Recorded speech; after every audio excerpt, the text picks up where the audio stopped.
where are the low value men? Like, what are all the low value men up to during these trying times? Because the high value men, I know they're around. They won't shut the fuck up. Low value men, I have not heard a word out of. I'm starting to think I'm on their side. I think I want one of those. I want a low value man. They don't make podcasts. I haven't seen one low value man make a podcast. Do they not know how to use microphones?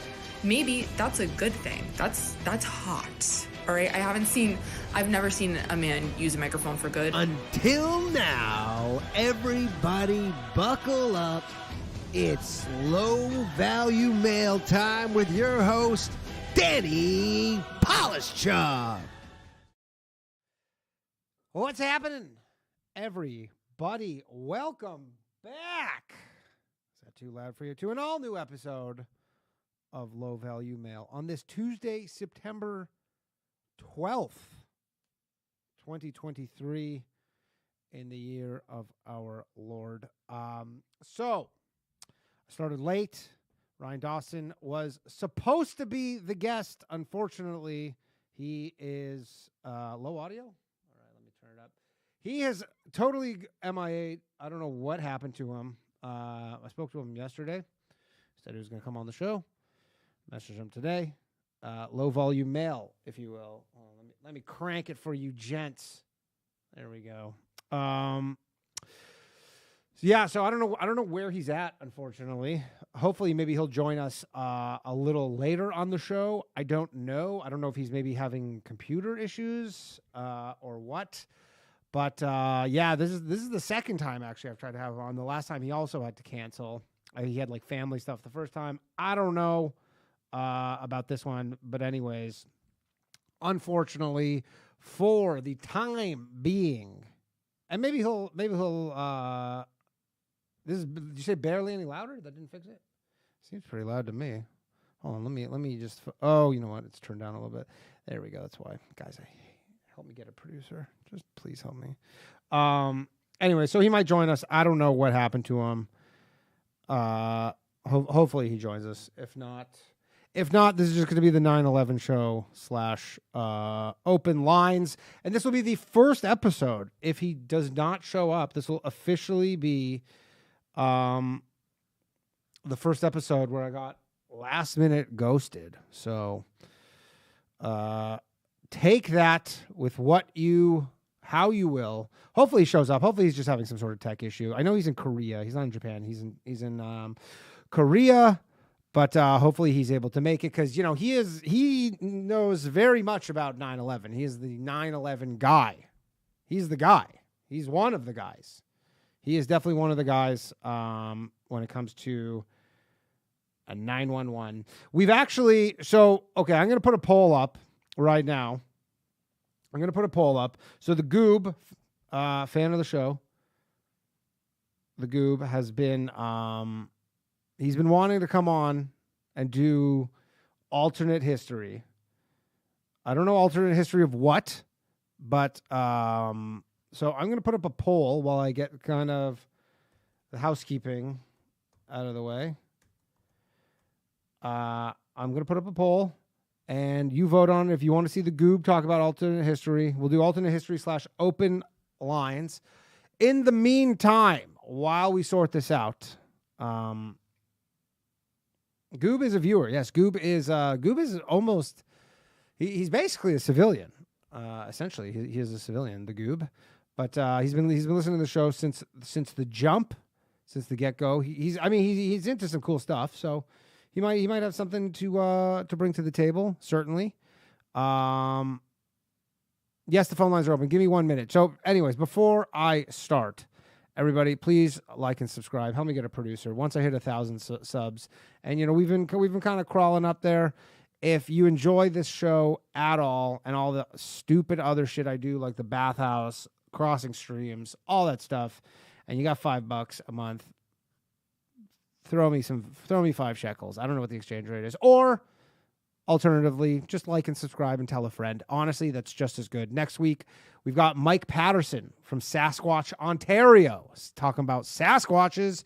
Tomorrow night, we are back with an all-new episode of The Bathhouse, live at 10:30 p.m. from the Stand Comedy Club Green Room. That is going to be the last bathhouse for 2 weeks. We're not going to have another bathhouse until October 4th. We got Mike Figs on the show, TJ Francis, and one name is escaping me at the moment.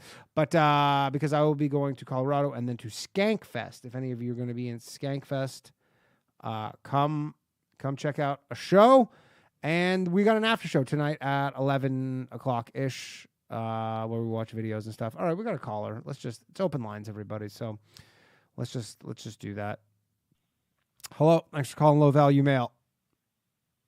Hey, how you doing? Good. How are you? Who am I speaking with? You're speaking with George. George, how's it going, man?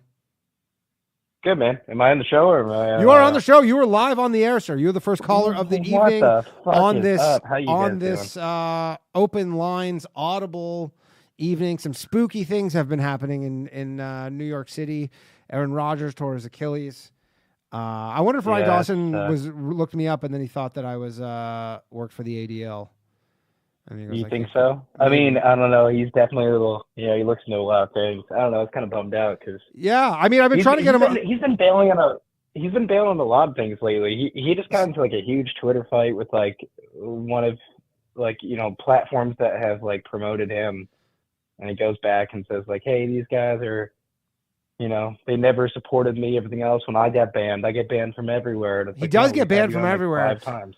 Part of me is thinking like I hope that he does come on at some point during the rest of the night. Like I like his content for the most part. Like I do, and he has some interesting stuff, especially regarding 9/11 and stuff. He's right. And he's right about a lot of shit. Exactly. And I'm he has like something I'm willing to listen to. Although a lot of people were like, goodbye to your channel for bringing him on. So who knows? Maybe this is a sign from the YouTube gods. I don't know. You got to get to 999 subscribers and then not one more. yeah, exactly. Yeah. So, he just kind of pushes it a little bit too hard. But which I like that. Yeah, it's funny. I mean, it's not even just funny. He's right about most things that he says. It's just, I don't know why he's kind of controversial. I know back in the day he had like some scandals even before he like moved away to Japan. Yeah, he had some things that were kind of scandalous. Well, hopefully he'll come on at some point and we can ask him. I hope so too. But Aaron Rodgers, sad. Football's over. Yeah, I don't know. You've had some good streams lately. I just discovered you not discovered you as a person. Like you and Ryan Long are hilarious dudes. But I just found the stream pretty recently. You guys, you kill it. You've had some like. Did you say you were bringing on Adam Curry soon? Adam Curry? No. Who's Adam Curry? No, that wasn't you. I think someone brought someone I didn't say I'm bringing on Adam Curry. Someone recommended me to Adam Curry. He's on my list of people I'm going to try and get on.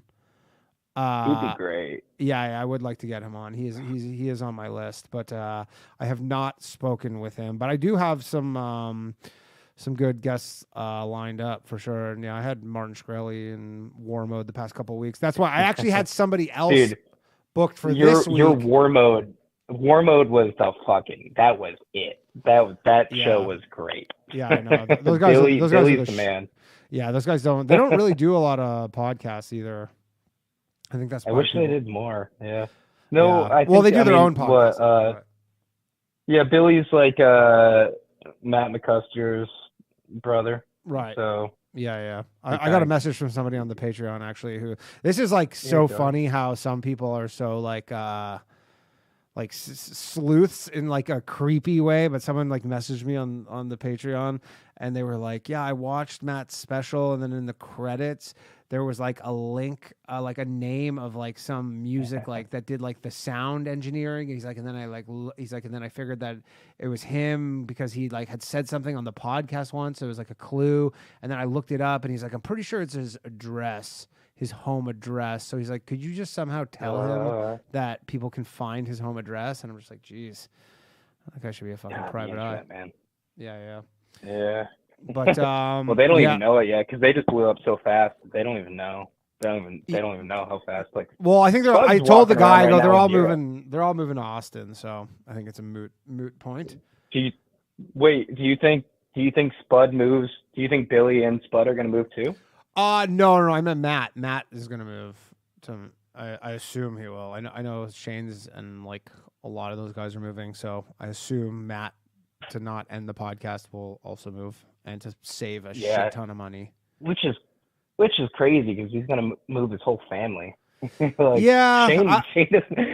isn't really going to change much about his life. It's going to be the same Shane. Totally. But, Matt's got to move his whole life. Yeah. Okay. Goob. It seems like the votes are unanimous here that people want to have you come on. Bring on Goob. So we're gonna bring on the Goob. Goob. DM me, or I'll DM me on Patreon, and then I'll send you the Zoom link, and we're gonna bring on the Goob. Hey, if Ryan comes on though, I would like to come back on because I have some questions for Ryan. Absolutely. I mean, we all have questions for Ryan. We all have questions. I got some good ones though. I got some good ones. What were your questions? I guess you don't want to in case he comes on. It's a secret. It's a secret. All right. No, I got some good stuff though. No, it's nothing like super offensive or anything else like that. But no, he's got some good points on certain things. I just have some questions.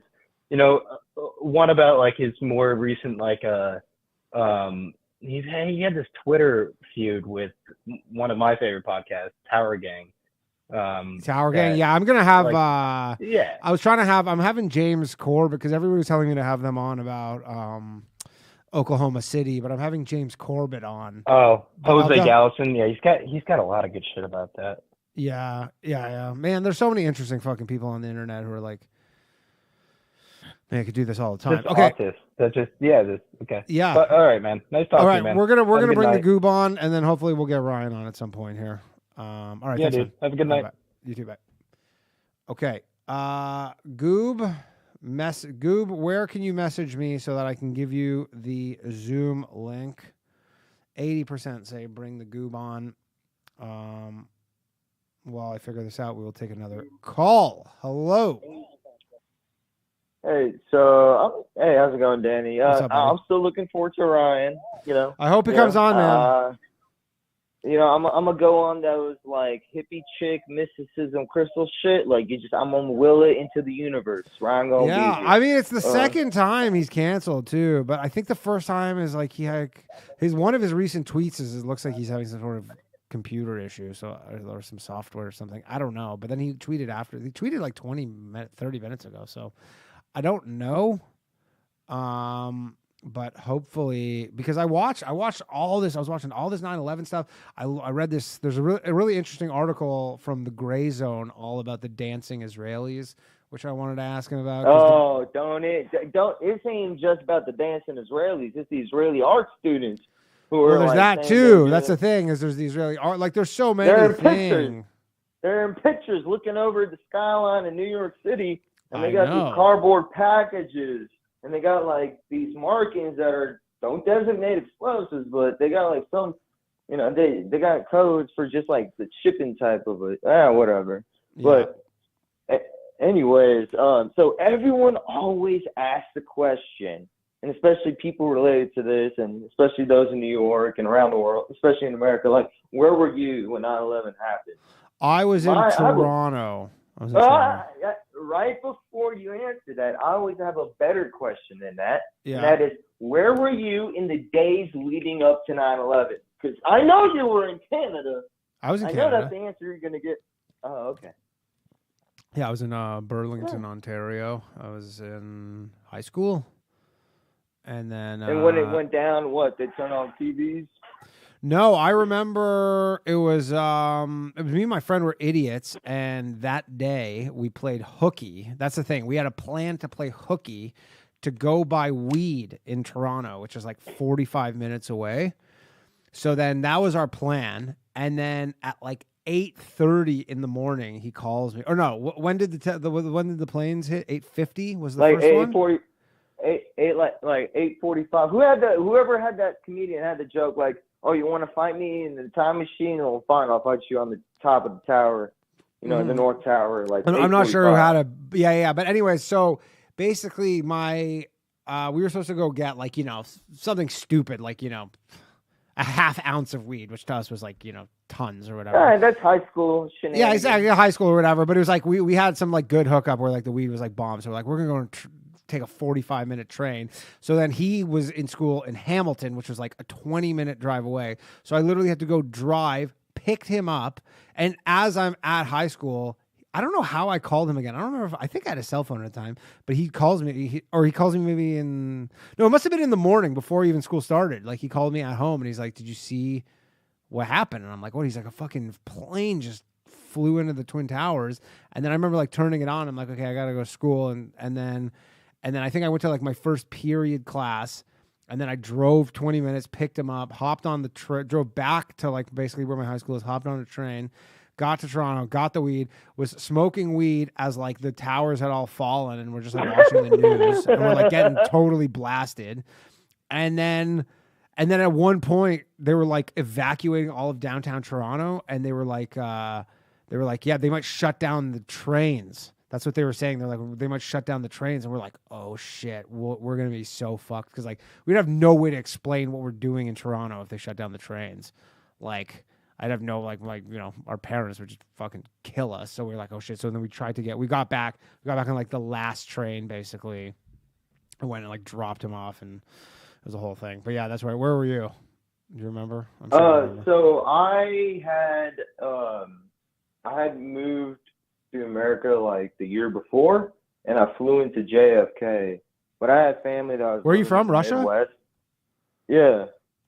And what is it? They came in like a few years earlier. And then we came over, and I remember like I flew into New York. Like I saw the skyline of New York City, and it was like I forgot. It was like sunset. I saw the sun gleaming off these two towers.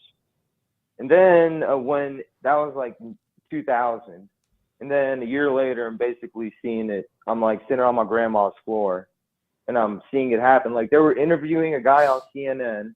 This guy looked like Karl Rove. He was not Karl Rove. I know who Karl Rove was based like a few years later. And I'm like, I still have the mental image. They were doing like one of those interviews where they have like the live feed of the skyline behind them on the green screen. There was a plane. I was like, what the fuck? Like you could see like a little dot, like just going behind this guy's head. I'm like, yo, why is it flying so low? Like on the city. Goes up at one side of his head, goes out the other, just everything just starts cut, shift, and then I'm seeing it. And yeah, I saw everything, both planes hit. Did I see the second one fall? I saw the first one fall. Sorry, where were you again? Where were you at the time? Like where specifically? Iowa. You're Iowa. Yeah, yeah, that's where like I lived for a year before I moved down to Texas. Gotcha. Which is where I grew up. Yeah. And then, yeah. How old were you when you moved to the United States? You were young, right? Yeah, so I was like, I think I was like 6 by the time. Yeah, you must have been because you have a southern accent. Oh, yeah, no, but I could. Слушай, я знаю, что у меня голос слушается как из Москвы. But I'm saying, like, had you been there till you were 10, you would have like a Russian accent. Even if you, yeah. Like there's an age, I don't know what the exact age is, but there's an age where once you have an accent. I mean, Henry Kissinger never lost his accent. What is it? Because he moved to New York when he was like before 13 years old. Yeah. But he never lost his Frankish accent. You can hear it.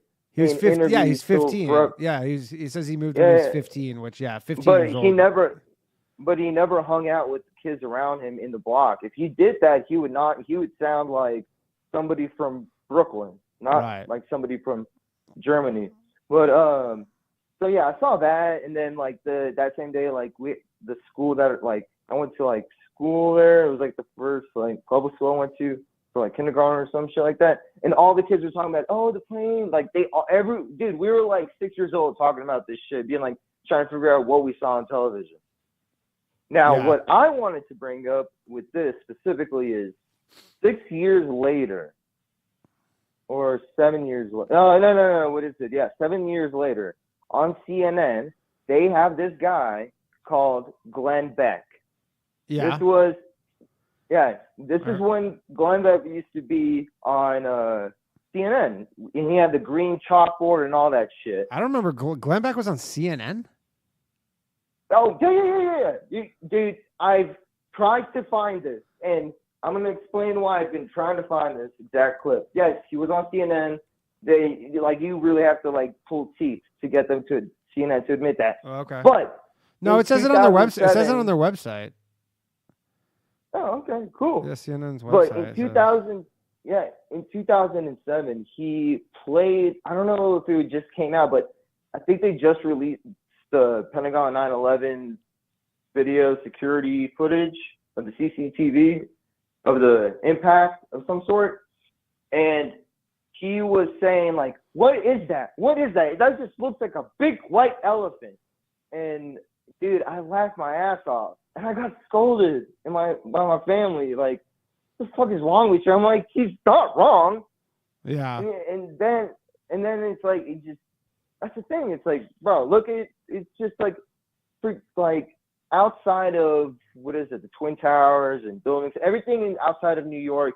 There's so many other questions. Like, oh, really? Flight 93, heroic people brought the plane down.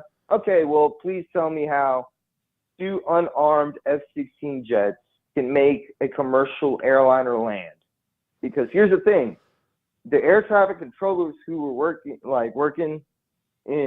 for the jets who intercepted Flight 93, all they could say is those planes landed with no armament. Yeah. So, yeah, there's a million screwy things about all of it. And then I even was watching all the here we go, we got the Goob. I was even watching all this stuff like debunking all the conspiracy theorists, and you're like, some of them we go, that makes decent point, but then you're also just like, nah. And guess what? 9/11 is that like my generation's JFK. After JFK, they came out with the dictionary term conspiracy theorists to label us all crazy. I know that's yeah. And I remember when I was little, when they started saying there are people who question 9/11. I was still too young at the time, and I was like, dude, I saw this shit happen on television. Are you telling me it didn't happen? I didn't realize that people who were telling me that there are people who question it, they forgot the second part. They're questioning who was behind it, you know? Yeah, exactly. I mean, dude, I'm part of the American generation who got mentally conditioned through televised media to, like, hate the Hajis, like, call them towel heads and shit and go, like, bro, like, yeah, that was conditioned to me by American media, but I can't sue them. Yeah, no, I mean, yeah, obviously you can't sue. Who are you going to sue? Who are you going to sue? I mean, I can't sue, but if I could sue CNN, for one thing I could do is for a no longer non-existent organization from Saddam Hussein's Iraq. If you remember during the first Gulf invasion, this was when America was like, we don't want to go to war because they just got out of Vietnam like a decade earlier. And then they were trying to drum up support to start the Middle East wars, part of the neocon New American Project type stuff, and, you know, petroleum deals and all that. But they had some girl call in talking about, the Iraqi Republican Guard was when they invaded Kuwait. I mean, the Iraqis invaded Kuwait, no question, no doubt about it. But what is it? Because the Kuwaitis were drilling under Iraqi soil, or it was the other way around, but whatever. And then this girl was calling saying, she was witnessing Republican Guard bayoneting babies and all that. Yeah. So much so that she even spoke before Congress or whoever to basically influence them into not approving a declaration of war, which hasn't happened since 1941 for America, but basically drumming up support in America for a new era of, you know, generational war. And then it came out like she wasn't there. The girl that had called in CNN and spoke before Congress she was like the niece of some Kuwaiti politician. And at the end, they were able to find out she was calling from Jordan at the time. Yeah, I couldn't believe that with the Israelis. Bro, or whatever. You're CNN. You're CNN. How can you not vet your sources? I don't care what year it is. I mean, they don't do that shit now. They just shit gets by them all the time. But I couldn't believe that the people who own the moving company just still live in the United States, and nothing's really ever happened to them. The urban moving systems. where those 5 Israelis yeah. were purported to be working for. Which, like, if you listen, the Gray Zone, they have a good article on it. They basically say, like, it was just the reason why that guy fled, although it's, still on totality kind of hard to believe. But they're like, they all fled because they were running some scam, like, moving company. But I don't know. I still find that kind of hard to believe. But they live in the U.S. They're like the suitors. Yeah. On the other note, because it was Ryan Dawson, were you going to have any questions to prepare for him about Larry Silverstein? I didn't have anything specifically directed to. I mean, like, it might have gone there. Generally, with guests like that, I had a bunch of stuff that I wanted to ask him. I only tried and talked to them for like half an hour before I opened the phone lines. At which point, I'm sure somebody would ask, or it would have come up. But that's obviously a whole thing on its own. All right, man. Well, I'm gonna hang up, and I'm looking forward to Ryan. Hopefully he shows up. I don't know. I don't know where he is. He's totally MIA. I'm gonna let all the other great people we're just asking questions. I'm gonna let them call in. Yeah. All right, later. Okay, so I got the Goob here. I don't think Goob's got video set up though. So let's see what happens. Join. Goob, what's up, man? Hey, Danny. How you doing? Doing good. I wish I could turn my camera on. I just downloaded Zoom on my phone. Okay. My webcam's not working. All right, so we got you coming in just via audio, very low value. That's okay though. We're going to talk about you've been pitching this. This is your time to shine, basically. Yeah. Because you've been pitching this for quite some time, saying that were there to ever be a scenario where someone no-shows last minute, that you would like the opportunity.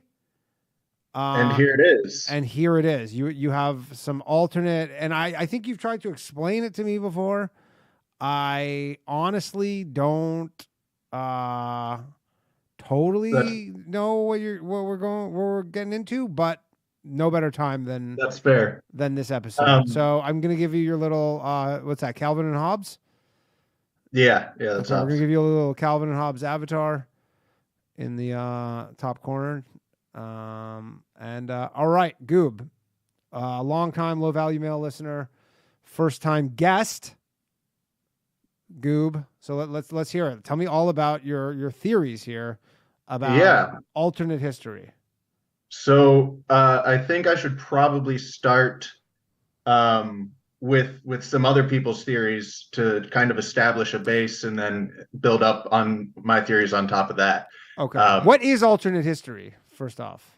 So there's lots of it, anywhere from Tartaria and mud floods and missing history of 1,000 years and all of that. But I lean more towards civilizations being far more advanced in the past than we've been led to believe.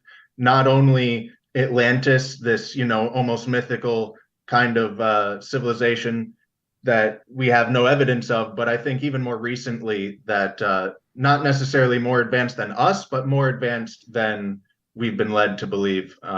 Within the last several thousand years, there have been civilizations. So okay, and when was the most recent? Well, I think that possibly India, possibly India and some other areas around there. Okay. So Uncharted X, I want to talk about a few of his recent discoveries. So he's pretty much definitively proven that there was a civilization that, at least in some regards, was more advanced than we are today. Who is this? Uncharted X, he's a YouTuber. Okay. But he has recently done some very high-tech laser scans of some pre-dynastic Egyptian vases. And they're not pottery, they're stoneware. So they're carved out of granite and diorite and schist and other very hard materials to work. Okay. And they're pre-dynastic, which means they're over 4,500 years old. And this is also according to mainstream Egyptologists. So he's not dating them that way. The mainstream historians are. Okay, hold on one second, Goob. Just sorry, one second here. Okay, everybody, I'm going to actually close the phone lines just so we can kind of just get Goob's thing here, and then I'll reopen them. So just sorry to cut you off. Go ahead, Goob. Yeah. And so this is pre-Copper Age, supposedly. This is stone tools that they're working this with. And these vases and bowls and plates and other type of, what you would kind of call pottery, but again, it's stoneware. They're perfect. These laser scans, they're scanning them, and the imperfections are within the levels of like microns, which simply isn't possible with, pounding two stones together. There's obviously technology going on here. And this is 4,500+ year old. And there's tens of thousands of these artifacts. They're not, unique. And so, and to go into that a little bit more, if you're going, how is it perfect? Like they measure the radius of, like a vase, and it's absolutely perfect to pi, within microns. They measure how flat the top of the vase is and how flat the bottom is, and then how perfectly parallel those two surfaces are, and all kinds of things. Right. And they just, like this is just, and what's the theory is that they just did not have the technology, or we don't think they had the technology. So then what's the explanation for it? So mainstream history says they don't have the technology, but obviously at some point we did. And so the question becomes, when did we have that technology? And the most popular alternate history theory in this vein is 12,000+ years ago, before the Younger Dryas event. And the Younger Dryas event was actually two different events that were about 500 years apart, and two massive, world destroying cataclysms about 12,000 and 11,500 years ago. Almost wiped out humanity, wiped out half the megafauna, so all the animals over 100 pounds in the whole world, melted. That's what ended the Ice Age. And so the theory that Graham Hancock and Randall Carlson and people like that hold is that Atlantis was before that. It's over 12,000 years old, and there was this highly advanced, more advanced than us even, civilization back then. My theory is that was much more recent, maybe more like 6,000 years old. And what do you base that off of? Or why do you have that theory? Well, so there's a few reasons, but the biggest, most obvious red flag that immediately jumps out, I guess, is that even with so the theories of Graham Hancock and Randall Carlson, who are pretty popular guys, is that existed 12,000 years ago, and then for 6,000 years nothing really happened, and then at the 6,000 year mark they rebooted that Atlantis civilization to some small degree, resettling their old like the Machu Picchu, for example. Okay. In places like that, in the Great Pyramids, and that's 6,000 years of nothing. And it's also 6,000 years to make it harder to recover anything. And then all of a sudden there's this explosion of recovery in 6,000 years. That just doesn't add up to me. So I think that there was quite possibly another cataclysm about 6,000 years ago that we just haven't quite, discovered. Maybe smaller ones around the world, who knows? But and I think that the recovery that we're seeing 6,000 years ago is a recovery from something right before that. Okay.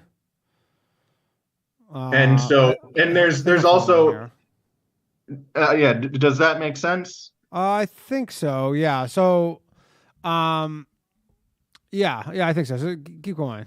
Okay. So another thing that Graham and Uncharted X and Randall, all these people, they put forward is that all of this magnificent stuff we're finding in ancient Egypt and India and all of these places, this fantastic granite work that was done during, the Copper Age or even earlier, which shouldn't be possible, is all inherited from, 12,000 years ago.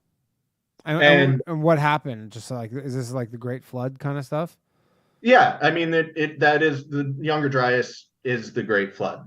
That is talked about all throughout all religions, most likely, because it was a global flood when the ice caps, well, not the ice caps, but the icebergs across North America melted rapidly. Okay. And so it did flood the earth massively, and there was a lot of other cataclysmic damage either from the sun or meteors or both.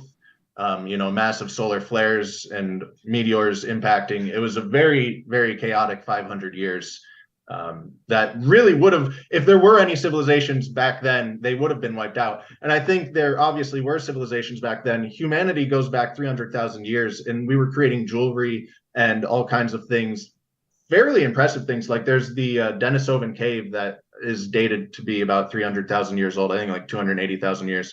And there's a jade bracelet in there and some antler.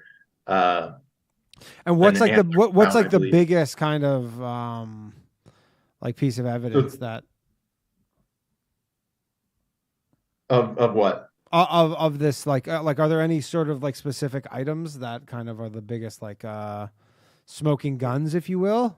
Yeah, well, so there's a lot of I think Mount Kailasa Temple is. Is that the thing we watched on the after show where it had like the things, the crazy like etchings, or not etchings, they're almost like carvings? It was a different Indian temple. I think you might have pulled it up once, but it's carved out of a solid granite mountain. It's one solid piece of granite. It's the size of a football stadium. It's one building that they carved down into a mountain, and it's magnificently, or it's got elephants all over it and all these statuettes all over it. It's got the whole Mahabharata. So that actually brings me to my next point. So there is evidence of, highly advanced civilization in this granite work, in those vases that were laser scanned, right? Like it's pretty clear evidence of machinery and pretty advanced machinery. We don't create things to those tolerances today, except for maybe like in the aerospace industry, right? So especially in a super hard rock like granite or diorite, and especially an everyday kind of item like a vase or a plate, we're nowhere near those level of tolerances. So they're doing it in a material we don't usually work with because it's too difficult to work with, and they're doing it with tolerances that we don't find in anywhere except for like aerospace engineering. Yeah. So that obviously they were advanced. And did they have, does that mean that they had like airplanes and stuff like that? Like, not necessarily. And I actually think they might not have. Like, I don't think there's any clear evidence to suggest they went the digital route or even the, fossil fuel route. But they were clearly advanced in other ways. And I think there's pretty clear evidence that this is not all inherited. A lot of this impressive stonework that Graham Hancock and all these other people attribute to being inherited from 12,000 years ago, I think there's pretty solid evidence that a lot of it was done within the last 2,000 years, some of it, and some of it 5,000, 6,000, 4,000 years ago, et cetera. And a lot of that's found in Egypt. So I just mentioned that the text of the Mahabharata is carved into the walls of the Mount Kailasa temple. The Mahabharata is only, I think, like 1,500 years old or something like that. But even if you go by the events in the Mahabharata, it only goes back 5,500 years.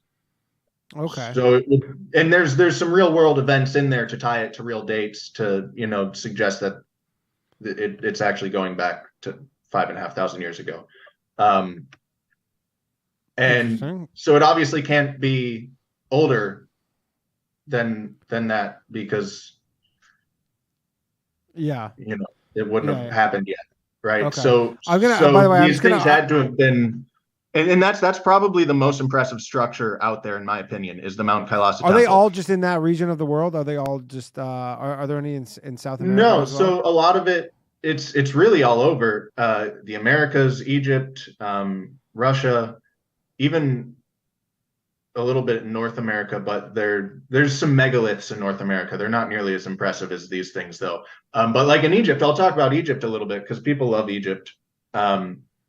So Ramses II is actually a really popular example of Graham and these people as demonstrating inheritance. And the more I looked into Ramses II, the less sense it made to me. So there's, I think, 430 different statues attributed to Ramses II. Yeah. And if you look at the statues, if you actually start going through and looking at this catalog of statues, they're all very clearly the same person, right? So if he, and the theory is that he found these statues and then just wrote his name on it. Some of them he made, but some of them he found and wrote his name on, because there's some colossal granite statues that they go, well, this wasn't possible. Ramses was, I think, around 3,000 years ago. Maybe someone in chat can pull up when Ramses was, because I forget off the top of my head. I don't know. But anyway, so either he was finding all of these statues with his face on it after Egypt had already been up and running for 1,000+ years, and he just is the first one to gather them all together and write his name on them. And then he makes a bunch of other statues with this other guy's face on it, not his face, and continues writing his name on those as well. It doesn't really make sense to me. And it doesn't really make sense to me that he would do that. There's some other reasons that I can't remember, unfortunately, right now. You know, you did catch me. I was rather unprepared for this. That's fine. That's fine. But that's fine. The phone lines are open by the way, if anybody wants to call in about this or anything else for that matter. I don't think Ryan Dawson is going to be joining us. I'm not sure exactly what his deal is, but so anyways, go on.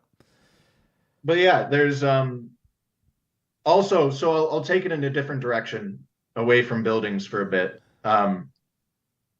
You know what craniectomy is, right? What's that? When you take the brain out of the nose, or you take a chunk of the skull off? It's all in history. It's referred to as trepanning, and they call it trepanning in history because they don't want to attribute any medical connotations to it. They didn't have any concept of medicine in the past. They were what's it called? Sorry, trepanning. Cranie trepanning. Trepanning.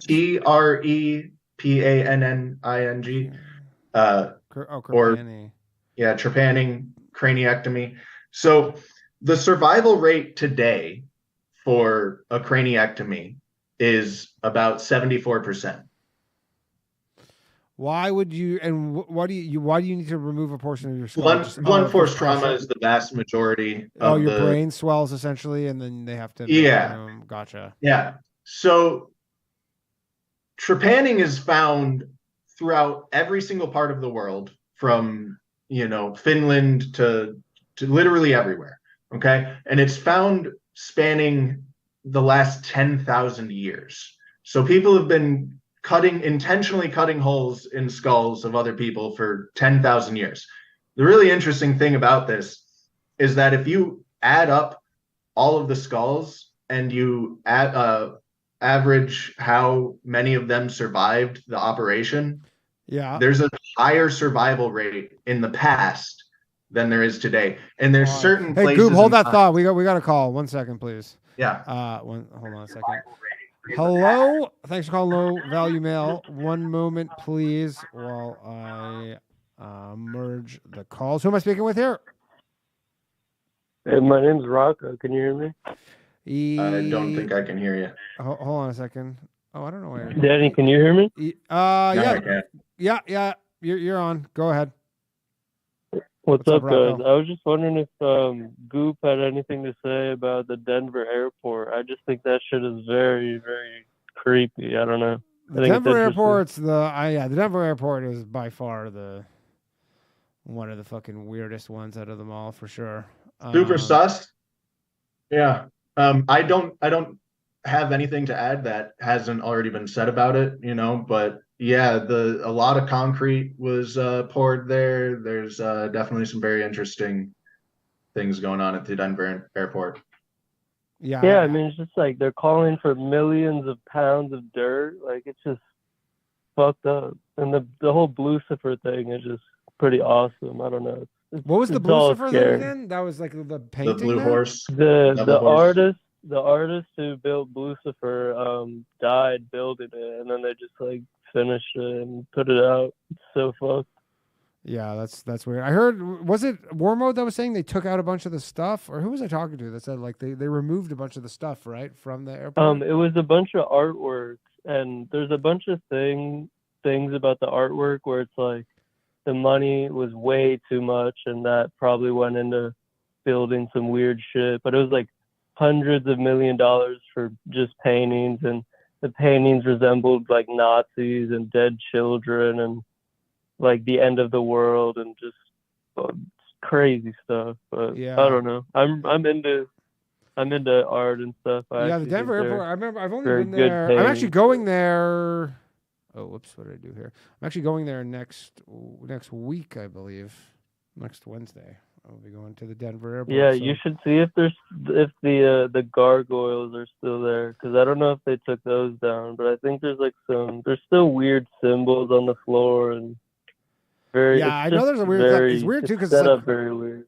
It's almost like the place is like kind of like a mall almost on top of all of it. Yeah, and the runways are like, they kind of look like a swastika. It's pretty fucked. Really? I didn't know that. That's pretty crazy. Yeah, there's like 4 runways and they look like a swastika. It's so funny. Jeez.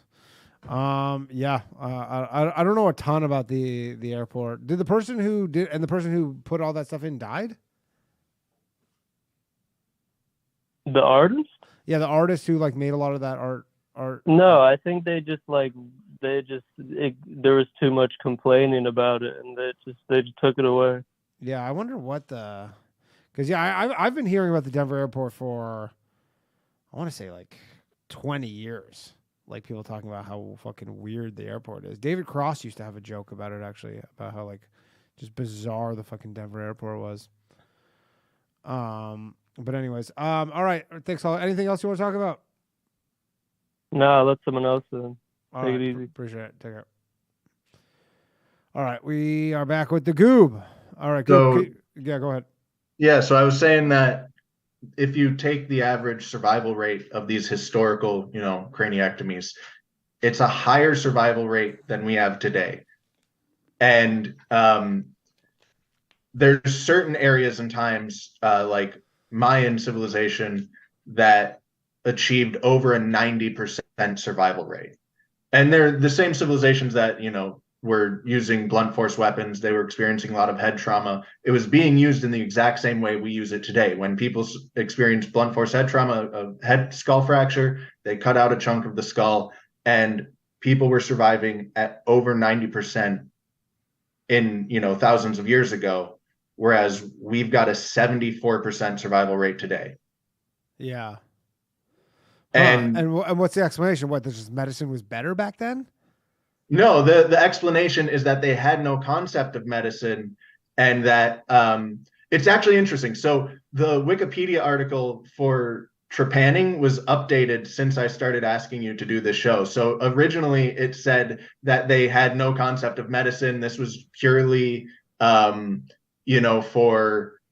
trying to get evil spirits out of their head. It was just a ritual thing. They had zero understanding of medicine, but now it's been updated to mention that they perform it on people with skull fractures, and that, it seems obvious they were using it to, the same way we do, is in performing emergency surgery on people, and doing so more successfully than we do today.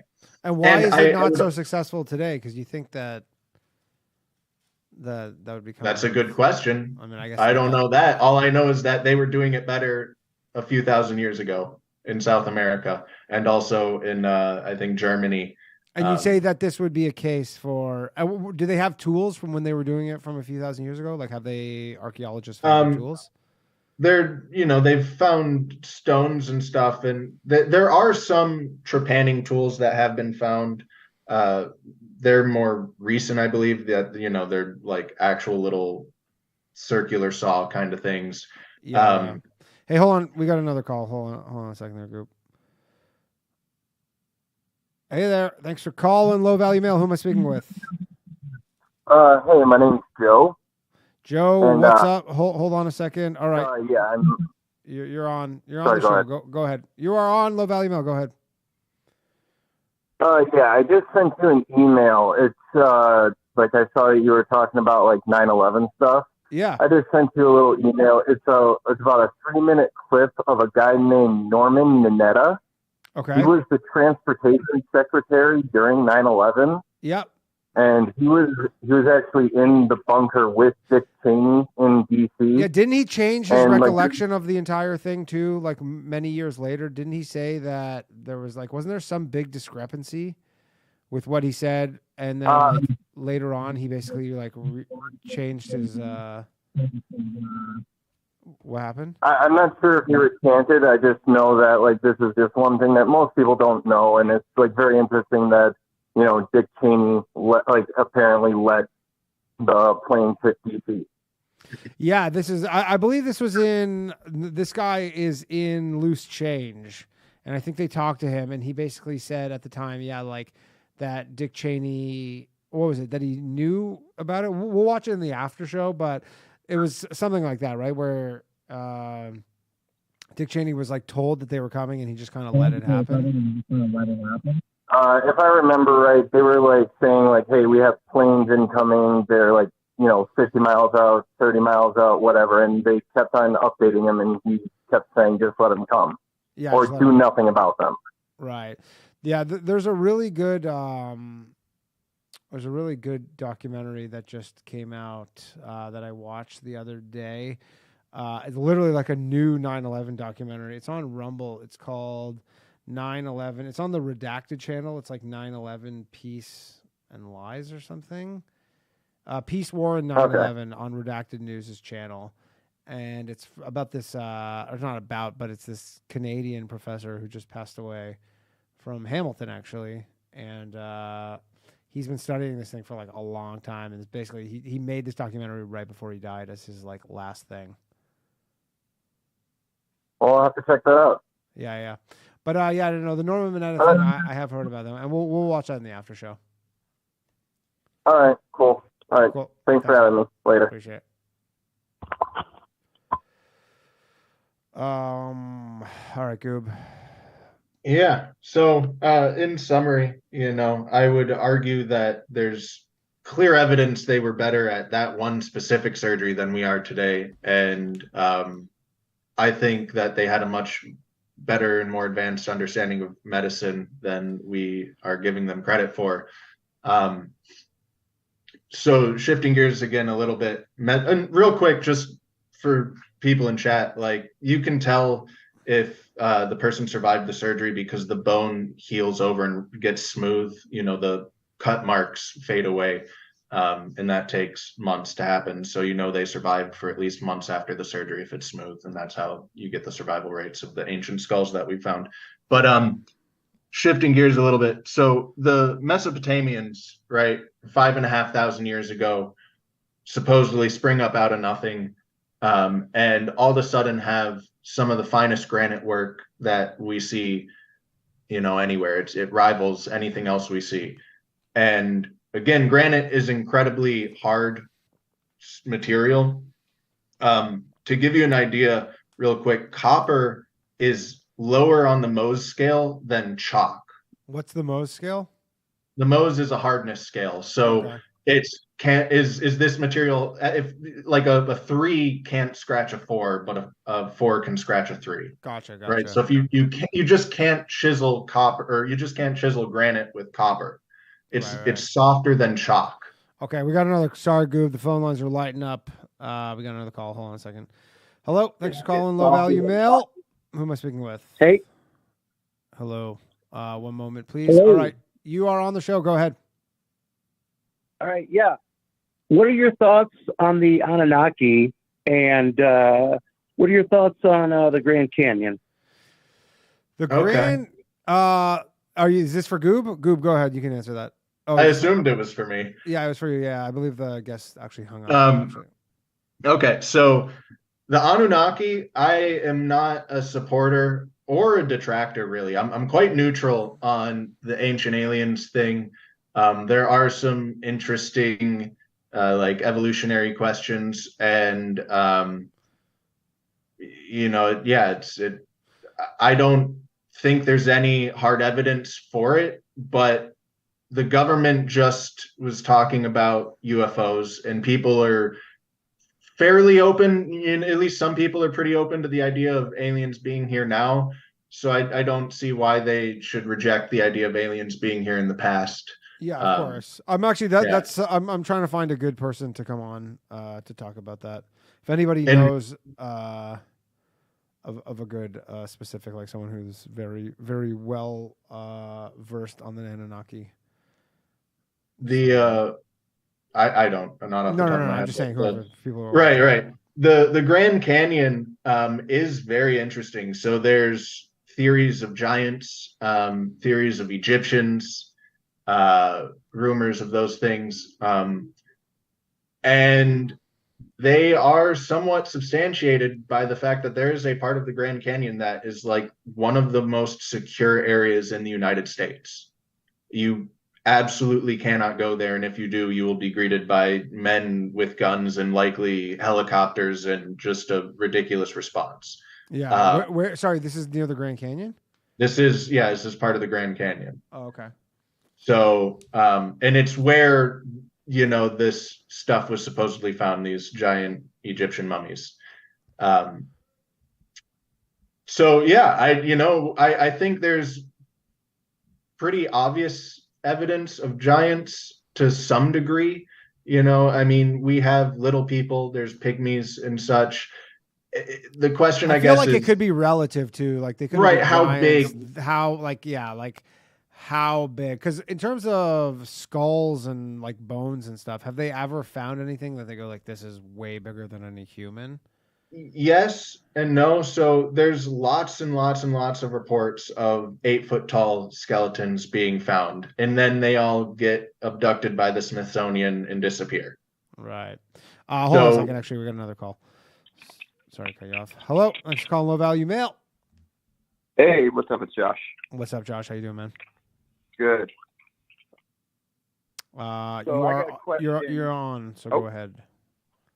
Sweet. Okay. So Goob, well, Danny, your ADL bits have been freaking hysterical. Just want to let you know that. I'm loving them. Hopefully, it didn't scare off Ryan Dawson with them, but. No, I'm sure he gets the. Adam Green liked them. Yeah, I don't know. Lots of people like them. Adam Green's like the anti-Jew dude. Well, I don't want to say that, but Yeah. I mean, Adam Green was on the show. Actually, it's funny because he came on, and I was expecting it to be like, I mean, it was fairly like he just was like, yeah, I don't like any religion. I know in the past he's been very focused on the Jews, but he seemed less so now. I don't know if he's just changing. But anyways, go ahead. Thank you for that. Yeah, man, I love it. You're doing awesome. And I'm going to call my local comedy place and telling them they got to book you, or I'm going to call the ADL on them. Nice. Do it up. So my question, do you have any thoughts, Goob, on I think it's the Chicago Fair with like 18 something and Tesla, all that stuff? Yeah. Not so much on the Tesla part, but on the Chicago Fair, I do believe the mainstream narrative on it. There is pretty decent amount of documentation of its construction and its demolition. And that's, I don't think I'll have time to get into it, but I would tonight, but I do believe we've been deliberately separated from, our actual level of achievement, if you will. If you look at the Great Fires of America that happened between 1849 to 1911, pretty much every single city in America burnt down, from Detroit to Seattle, New Orleans, I believe. Pretty much all of them burnt down, and every single one was rebuilt within 1 to 3 years. Most of them took 2 years to rebuild. That's including the demolition. They redid all the streets, and then they rebuilt every single city with castles. Man, they're absolutely magnificent buildings made out of stone, all within a 2-year time period. Apparently, they built the Empire State Building like from when they bought the land to when it was completed. The Empire State Building, I think, was like 2.5 years. Yeah.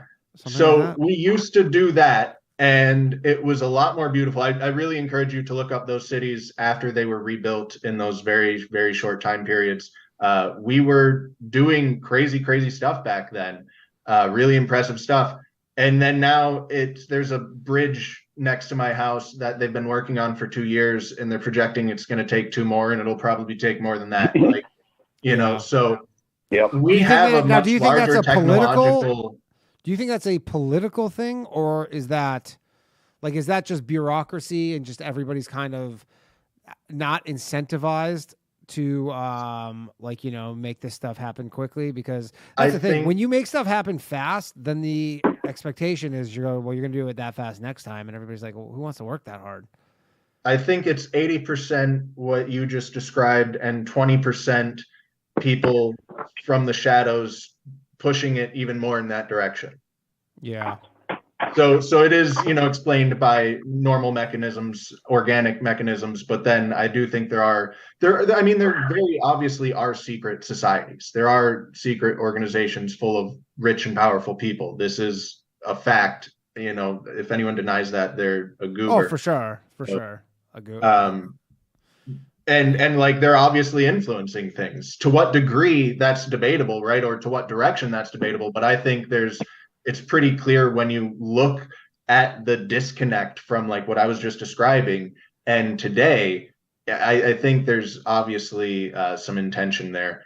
And so like I was just saying, look up those cities after they were rebuilt. And I think I'm assuming you're leaning more towards an alternate theory of the Chicago's World Fair, but I think if you see all of that and you can see the cities before they were burnt down. With the thing with the Chicago World Fair, wasn't there something though where like the actual materials, because they made it really quickly, but the materials were actually really mostly shitty? Wood and some steel and then like stucco kind of plaster. Yeah, wasn't it like actually in photographs it looks like really grand, but actually like structurally it wasn't that sound because they were temporary buildings, but you still have the foundations and the fountains and the canals. I mean, it was built on what was a swamp 3 years earlier, and then you have this massive foundations. Plus they always built at least one permanent building at every single World Fair, including the Chicago one, which was like, I think the biggest building there, or maybe second biggest, but it was the most impressive building. And so like, even accounting for the fake buildings, it's still an unbelievably impressive feat that they did back then. Yeah. My thoughts are more on like the technology, because I think they had like escalate. I think I heard like Exertus, maybe it was him, maybe not, talking about like the technology they had back then didn't make sense. For Chicago, you're saying for the Chicago Fair? Yeah, like they had escalators and stuff. I don't know about that. Maybe I can get. It's more advanced than. So there's this general dumbing down of history to the masses where everyone before us was essentially an Ooga Booga caveman that was just retarded. At least right. Further back, but like even 100 years ago, people have this kind of view that they were stupid simpletons back then, and that's not the case at all. I don't know if they had any like genuinely out of place technology, but their technology is certainly more impressive than what most people assume they had back then. Yeah, for sure. I mean, if you ever go like places in Europe, it's some of the things you go, it's like pretty hard to believe that they made the shit, as long ago as they did. And it's, still standing, and obviously some of it's been restored, but even still, like stuff like malls and stuff are even like impressive. But there's also some evidence within the last 2,000 years in India that I've looked at of things being built with these, I would accredit it to that old technology, that Atlantean technology, that stoneworking that we don't know how it was done, and it clearly wasn't done with chisels, even iron ones, but certainly not copper ones. And that was within the last 2,000 years. So who knows how much some of this technology may have popped up here and there in the past. I mean, there were robots in Arabs, I forget his name, but he was building full-on automatons, like robots that would serve you tea and help you wash your face and stuff. And this was 1,500 years ago, I believe. So well, all right, Josh, anything else you want to ask? Can I just mention, I have a recommendation. You talked about Tower Gang earlier. Top Lobster about Nephilim. About the Nephilim? Yeah, he had an amazing article on on Twitter about it. I think he'd be an interesting person to have Yeah, I on. know, And because he's they have, hilarious. how many of them are there? There's 6 of them? I'm not familiar with it. I remember Tower? reading his whole breakdown, but he knows the stuff on that. On the Nephilim? Okay, I'll bring him on for that. I know one of the other ones, I think Jose was like the big guy for OKC. OKC. Okay, Tommy. Yeah, maybe I'll have, because I have, actually, you know what I'll do? Because I only have James Corbett for an hour. He's just like, whatever reason, he's just like, I can only do an hour on the show. So maybe I'll do the second hour and I'll bring Jose on, and then I'll get Top Lops to book at some point. You should go on Tower Gang. Yeah, they've messaged me about it. Yeah, maybe I will at some point. It's I hear it's a popular show. Hysterical. All right, thanks, man. Yeah. All right, thanks, man. Appreciate it. Bye. All right, Goob. Yeah, go. So anyways, we got another call. Hold on, Goob. Hello. Hey, what's up? Hey, Danny. Yeah, give me 1 second here. Just while we give me 1 second here while we patch you. All right, you're on with Goob. These are two of the bigger regulars on the show are now on the lines with each other. But go ahead. Damn. Hearing that makes me feel like the fucking loser, but No, whatever. man. Dude, I'm gonna get you your own show. You'll never fucking tell me your own name. You don't even have a nickname for you. Bro, we'll see each other at Skangfest. Right. It'll be cool. It will be cool. So Anyway, go ahead. one question for Danny. Yeah, man.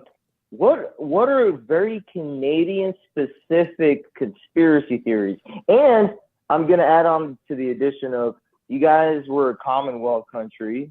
I've seen more Commonwealth Canadian flags than in real life than I've seen merchandise Canadian flags. What are some good conspiracies that are Canadian Canada doesn't specific? have like good conspiracies. There is one. Maybe we'll watch something on it. In North Bay, Premier Fidel. Yeah, no. In North Bay, Ontario, there is like a NORAD base. There's like a crazy like NORAD underground bunker. This is part of okay, so it's 60 stories underground. Yeah, it's part of. So there was this thing back in the 60s to 70s. This is before America could develop ICBMs, International Continental Ballistic Missiles. Yeah. They had this thing called Operation Chrome Shield, and they would have on 24 hours. And I think this went on for either under a decade or a little over a decade, but they would have a constant flight of like a dozen B-52 long-range bombers to respond to any incoming nuclear weapon, and had this going on. And they used everything from all of the United States, Canada, and Greenland. Well, Greenland was questioned. Anyways, this North Bay thing, I don't know what it does right now. I don't know exactly, but I know that it's this crazy underground Air Force base that they don't really talk about, because I actually spent a lot of time in North Bay, and it's not something that I don't even know if people really know about there. It's not like a common thing, and generally in small towns, especially in Canada, people are pretty proud of these things like this, because it's probably the main thing. But it's not really something a lot of people talk about. The only thing I do remember is by the water in North Bay that there was a plane that was on display. But I don't really talk about the NORAD thing, because that's 60 stories underground. That's huge. These are called DUMBs, deep underground military bases. So that's Warmo talk. What was Gumbo talking about just a few seconds ago? It was some Warmo stuff. Oh yeah, he was talking about World Fairs, and they used to be grand electric cities. Yeah. So the most famous, the one, people who don't believe in conspiracy theories, the one that they do know is all the stuff in Germany, especially during the massive bombing and firebombing campaigns done by the Allied forces. Like they destroyed a lot of like medieval and Renaissance and what was that? Revival? Not revival. That was American. Whenever Protestantism, everything from like Middle Ages up until 1940s, like they still had a lot of old school shit, especially in northern Germany. And you know, the English like to, you know, firebomb these old cities that really had no military purposes, and then come back a few hours later and firebomb them, and you know, create fire tornadoes, concrete melts, and people melting in the ground like mozzarella. But yeah, what is it? There is a thing where they're trying to, like, this whole thing about the Smithsonian taking away all these old artifacts, and they're only showing us like, they're like, oh, you want to know about all the history of America? This is a premier site. And it's like they're only showing you what they want. Of course, like, that's always the case with anything, though. Like, there's so much shit. It's so funny to me, especially in Canada, because the way they're like rewriting all the history books now, where they're basically saying like all the, you know, people who are essentially our version of like the founding fathers were all like these pieces of shit, and you're like, I never talked about this when I was a kid. Like, these people were like esteemed people who did no wrong. There was no other side where they're like, oh yeah, they're also like these fucking bad people. There's actually this really good YouTube channel called Canadiana, and they talk a lot about this kind of stuff.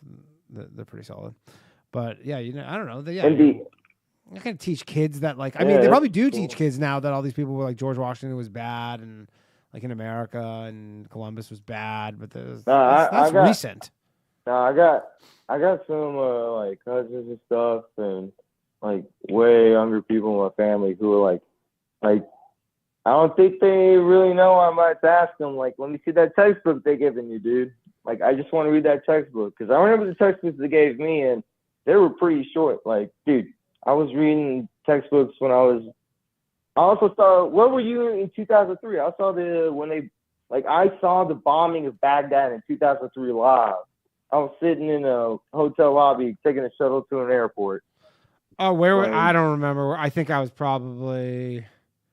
actually I do remember the invasion. Yeah, I think I was at my parents' house. I was in college at that point. I think I was at my parents' house. By the way, someone said is North Bay a small town? I guess it's 50,000 people, but it kind of, if you've been there, it's very small town vibes. All right, dude. I'm gonna let you go. Oh, what happened there? So, okay.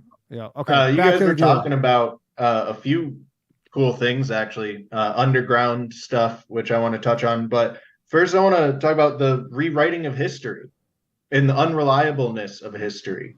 So I mentioned it on the History on Fire guy when he was, you know, pretty much anything beyond 500 years ago is completely, there's very, very little evidence to actually base it on. So there's no surviving records from Greece.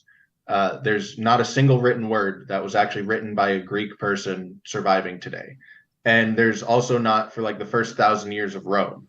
And so most of that, even Roman history, is written about most of what we know comes from a guy named, I just had his name in my head. But Livy, I believe. Oh, yeah. Okay. And it's incomplete works, you know, so we really have very little idea of of history, but it's presented as fact.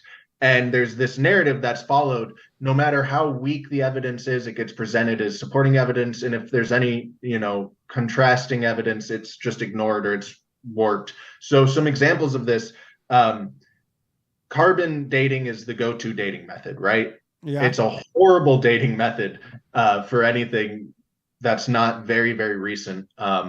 And there's sonoluminescence dating, which is considered far more accurate and far more reliable than carbon dating. And it actually allows you to date rocks. So rocks absorb radiation from the sun, and then they release that radiation at a steady rate, supposedly. So if a rock is put into a wall, and that wall you assume has been there since it was constructed, if you take like from the bottom side of the rock that hasn't been exposed to sun since it was put there, you can get the date of it.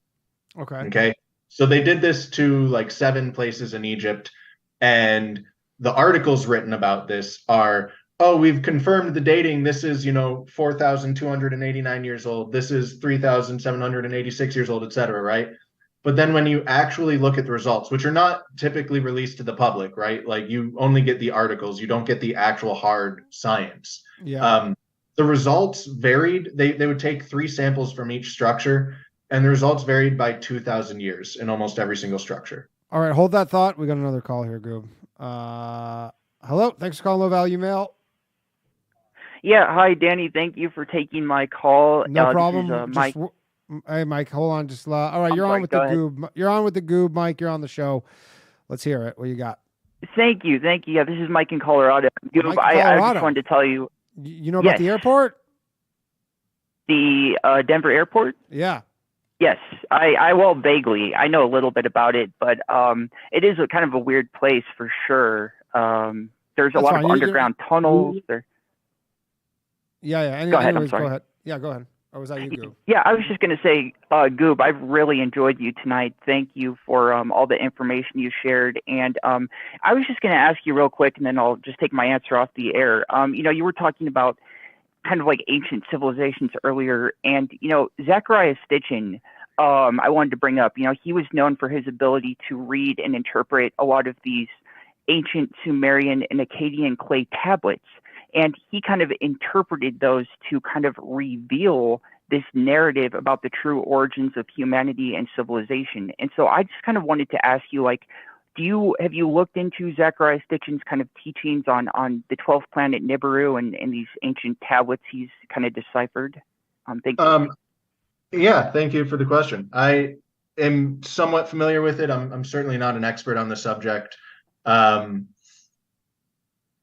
If you want my thoughts on the origins of humanity, I think that there's pretty clear evidence that there's a cyclical cataclysm that comes around every 12,000 years. And potentially every 6,000 years,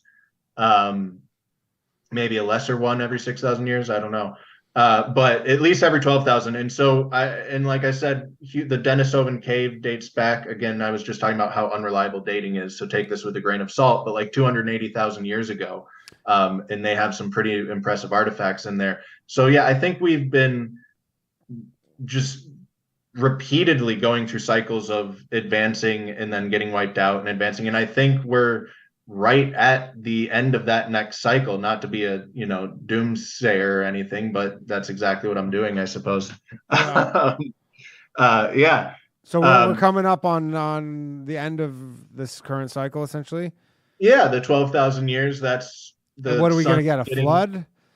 Meteor? So my personal opinion is that the magnetic field is weakening, the sun is getting spicier, and within the next 20 years, likely we have a high chance of just getting butt fucked by the sun back into the Stone Age.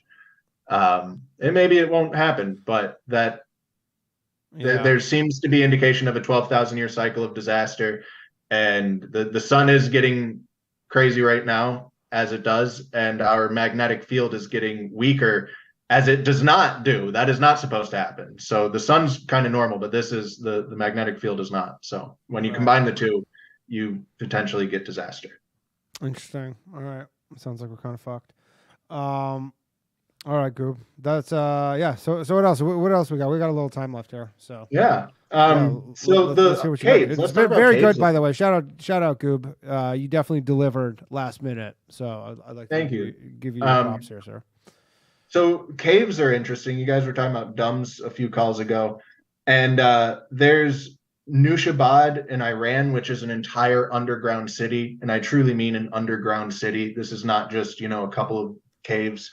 There's Derinkuyu in Turkey, which is again an entire underground city, a massive one. There's the Longyu caves in China, which are not a city, but there's like 34, and they're finding more, and they're pretty huge caves. and there's so many more that I couldn't ever list. Like there's a ridiculous amount of underground work in the ancient world. And that's I'm looking up the new Shabbat right now. This is just to because they were trying to get away from wars and stuff. Well, that's the mainstream explanation. Okay. And maybe potentially, but the amount of underground work suggests to me that they were trying to get away from the sun that, butt fucks the earth every 12,000 years. Right. So they interesting. And so because the sun got so hot that they became mole people essentially. Well, yeah, kind of, for a little while. I mean, if the sun's so like inhospitable that you can barely go outside and there's no and it's not so much air conditioning and hot just like that. It's solar flares and ejections of coronal mass ejections coming at the earth, and especially with a weakened field. And that can the 19 or the 18 something Carrington event, 1820 Carrington event or something like that was a solar flare, just an X class, not even anywhere near the biggest that the sun can produce, right? But a decent one. And it lit all of the telegraph lines on fire because there was just so much electricity in the air. So if we got hit with that today, we would be absolutely demolished, especially because our magnetic field is less than half the strength it was in 1820, and it's dropping rapidly. And so a smaller and smaller flare could do more and more damage to us, and the sun's ramping up more and more still. So, that's these underground. Where are the other ones? And you think, do they have a similar timeline on them all? Like, would that? So we have no idea how old these things are, really, because we just can't. There's no way to really date them. You can go, okay, we found an object in this from 2,000 years ago, so we know it's at least 2,000 years old, but you don't know how much older it could be. But yeah, Kuyu I mentioned is another entire city. And if you go back into the oldest religions and stuff, and some other, like Graham Hancock is really good for this. I disagree with him on a decent amount of stuff, but he looked at all the myths and religions around the world, and he found commonalities between them, like the Great Flood was almost entirely universal. But then there was also a lot about the sun, and like in these cave paintings, they have the squatting man, it's a little guy with his arms up and his legs out, kind of. Yeah. And you see that everywhere. That's what a plasma discharge looks like. That's the same shape as like a plasma discharge. And so if the sun was just nuking us, that's what you would see in the sky. And you see that all around the world in cave paintings and stuff. So I think there was some knowledge. I'm just curious if all these underground things were similar timelines. That would be pretty interesting. Yeah, my opinion is that there was some knowledge that the sun was going to do this. Some people did manage to keep some of that information alive, and there was underground structures built to ride it out. Yeah, I don't know. There's a super chat here. I don't know what this even means, but this is from Anthony. It says, is it possible to reach a Type 4 Gen civilization? Type 4, that's like harnessing a whole universe or Type something. Type 4 it harnesses the power of its own supercluster of galaxies and eventually its universe of origin and becomes effectively immortal. So this is like a perpetual motion machine of civilization, essentially. That's, harnessing the energy of literally the entire universe and controlling it all. That seems like too much energy. Yeah, probably not. I think Type 1, which is, harnessing the sun, we'd harness a very, very small fraction being here on Earth, but like actually harnessing the entire sun, that might be possible. Certainly we're never going to see it. Yeah, probably not. Yeah, we definitely will not see it. Anyways, that's it's pretty interesting stuff, to be honest. The underground stuff definitely gets me pretty interested. There's so much of it, and it's not talked about much, but there's a ridiculous amount of it. And to take the cave thing in a different direction, So a very common question is, where's the evidence for this advanced civilization? And that's usually when people are talking about it 12,000 years ago. And I'm talking about some of this stuff surviving 1,500 years ago, right? 1,200 years ago. So where's the evidence? I think that the destruction of nature and the destruction of mankind and the desire to keep things secret is generally underestimated by people. If you did have this revolutionary technology, especially if it's something that can't be recreated, like if you just have a machine, for example, right, and you can't make another machine, but you just have that machine, you're not going to be running to share this with people. No, absolutely not. Actually, hold that thought. We got another call. Hold on a second, please. Hello. Thanks for calling Low Value Mail. Who am I speaking with? My name is Matt. Matt, how you doing, man? Oops, what is going on? Good, Danny. How? Hey, I think Ryan Dawson just joined us. All right, Goob, I gotta boot you, man. Is that you, Ryan? Yeah, it's me. You on the camera? Yeah, hold on a second. You're booting me for Dawson. Okay. He showed up. Cool. All right, sorry. Appreciate it, dude. I don't know. Yeah, thanks for having me on, Danny. All right, we'll get you in the after show. Ryan, what's up, man? I feel mixed feelings about privilege and being a dick because I just booted somebody apparently. Oh, it's all good. It's a live show. Hold on a second. Just give me 1 second here. It's a live show, so I guess we could go longer here, but basically it's a live show, so it started at 9 o'clock. So that's when I thought you were coming on, right. And anyways, it's all my fault because it's all good. I had an employee quit and a bunch of shit happened this morning, and then I was like, oh yeah, I'm also supposed to be on this show. It's all good, dude. Shit happens. Well, thank you for coming on. I pulled the X-Pac thing. If you're a little bit late, everyone's angry. If you're extremely late, you're just glad you showed up. Right. Well, it was a surprising one because I had multiple people on. By the way, thank you to the Goob for coming on. So, how you doing, man? Hey, for filling in. Yeah, right. He filled in. He filled in quite the pinch, actually, and he did a pretty good job talking about all this ancient civilization and all this shit. But thank you for coming on. Oh, I don't know if we might have a bad connection there. Man, we might have to do this another time. And then 2 Twitter Spaces. Yeah, so I was like, oh. Yeah, are you? Are you just walking around? Are you outside? I'm almost at my house. I'm getting on the stable Wi-Fi in a minute. Oh, okay, cool. Well, thanks for coming on. I know you're in Korea? Yep. Oh, okay. That's I was in Japan for back and forth for 16 years, and I've been in Korea since May, but still haven't really left Japan. I'm still going back and forth between Korea and Japan now instead of Japan and the U.S. Oh, okay. Are you? Do you speak Korean and Japanese? Just Japanese. My Korean Japanese. Sucks. Yeah. Your Korean sucks. Are they similar at all? No. I don't know. I know their characters look way different, right? They're like the characters. Yeah, completely different. God damn, that must Korean writing is way easier than Japanese. Yeah. And completely different everything. Yeah. Some of the grammar is similar, but yeah, not at all. Cool. Well, I appreciate you coming on, man. English grammar is similar to Chinese, so what?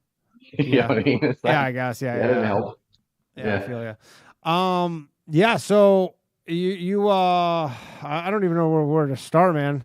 I guess you've been doing just nonstop shit for the past few days, huh? You have a new documentary out or coming out? Well, it's like I have all these new people that never saw the old documentaries, right? And so what I thought I'd do is remake some of the ones that were made on Windows Movie Maker back in the early 2000s. Because the content's great, the information is great, but the the visual side of it just looks like it was exactly what it is. Somebody making a movie on Windows Movie Maker, 2005 computer, Right. Yeah. You got to update that shit. That's cool though. Upgrade all that stuff. So I think you said, well, you had like a kind of like a GoFundMe kind of thing going on there that you're trying to just. Well, not allowed on GoFundMe or because or was it Give Send Go? Yeah, Give Send Go. Yeah, Kickstart and GoFundMe and all that normie stuff is unavailable because of the ADL. Yeah, you're just banned from everything, huh? All the normie stuff. Yeah, no like YouTube, no Patreon, no PayPal. Yeah. I figure as much. Which is how you know I'm right. It's like, dude, there's a second where you didn't come on. Banned. Yeah, there's a second when you didn't come on tonight, and then I was like, shit, does he think I work for the ADL? Because I put out that sketch the other day. I was like, hope he doesn't think that was serious. It's like, I didn't even see it. Oh, no. Oh, okay. Well, I did this video where I said I work for the ADL.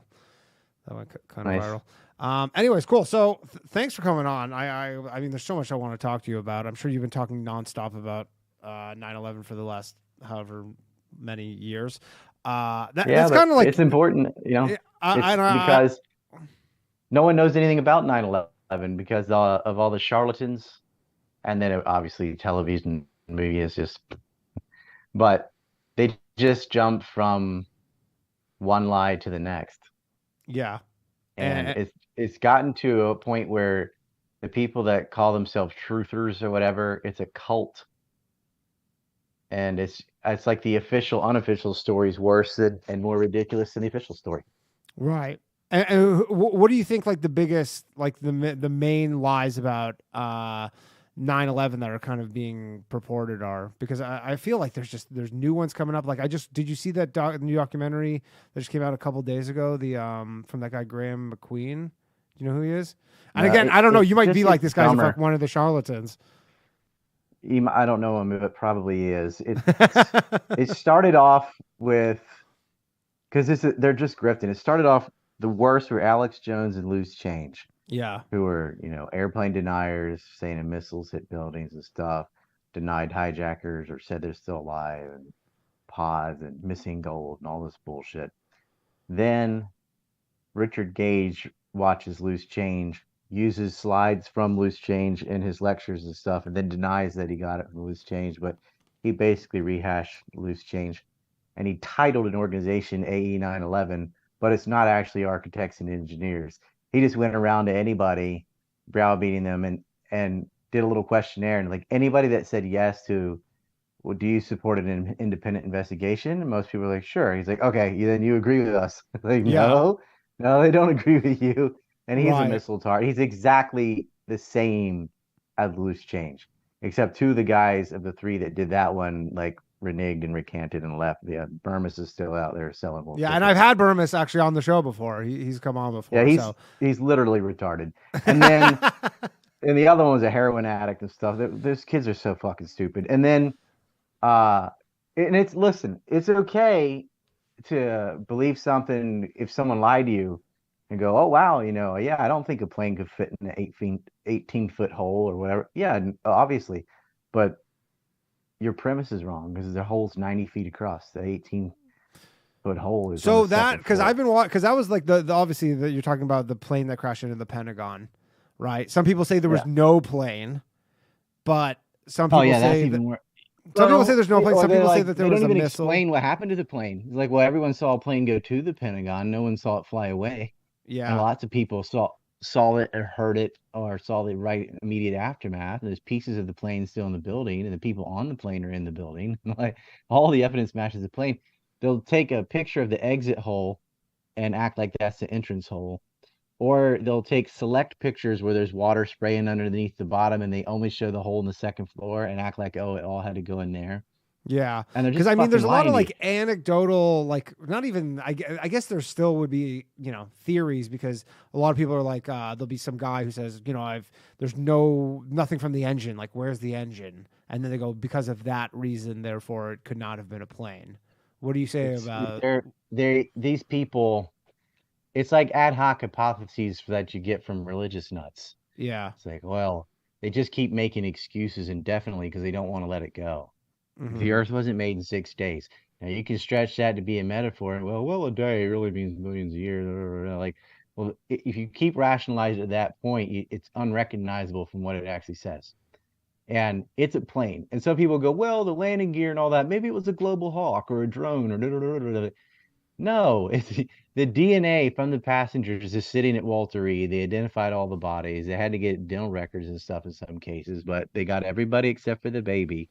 They had their DNA, including the hijackers. You have the airphone calls, you have debris of Flight 77, including the black box, all in the building.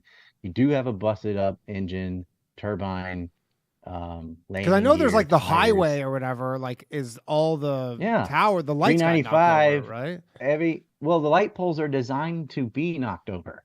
But I'm saying That's why- something that's had why to you knock don't them wanna- over, though, right? Yeah, a plane.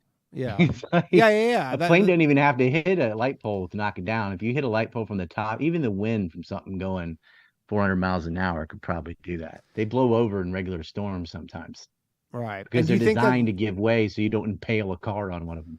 Right. And do you think like the reason why the Pentagon just doesn't release a non like shitty video is because they're just like, why? What do we care? Like, why do we have They don't to have one.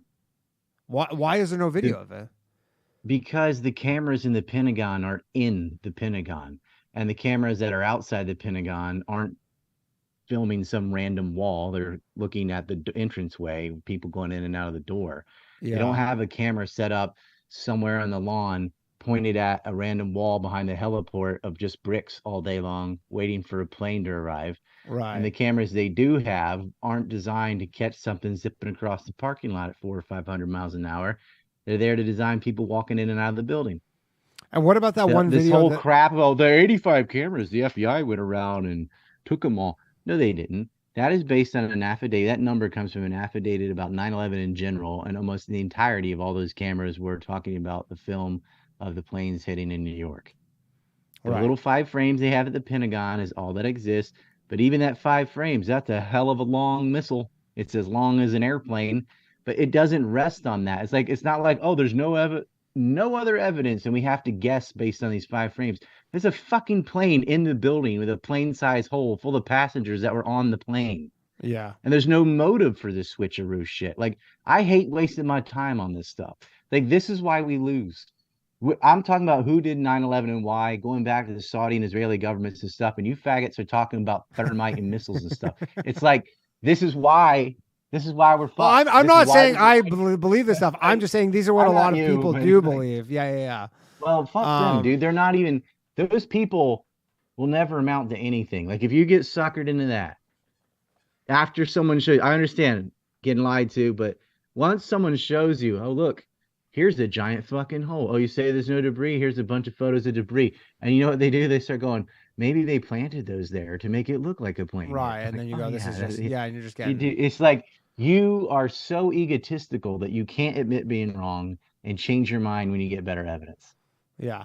Okay. So That's what it is. Your main, after, you've probably done more research on this than maybe any person on earth, safe to say. Possibly. That's Yeah, not it- even. It's like, I'm in the top 10 for sure. for sure, right? So you're at the point where obviously correct me if I'm wrong, but it's the Saudi and Israeli governments who are behind, for And the most part. U.S. And the U.S. The U.S., Saudi Arabia, and Israel have had intelligence sharing faction for a long time. They did Iran-Contra together. They financed ISIS together in Syria after the war. The Saudis and the U.S. financed diaspora in Afghanistan, which is where bin Laden gets his start, creating a splinter group of the Mujahideen called Al-Qaeda. I mean, that Al-Qaeda has not been separate from intelligence agencies from its inception. It's not like, oh, before 9/11, they worked with the U.S., and after 9/11, ISIS and Al-Qaeda are working with the U.S. in Iraq and Syria. But during 9/11, they just had a break and did that all by themselves. Like, no.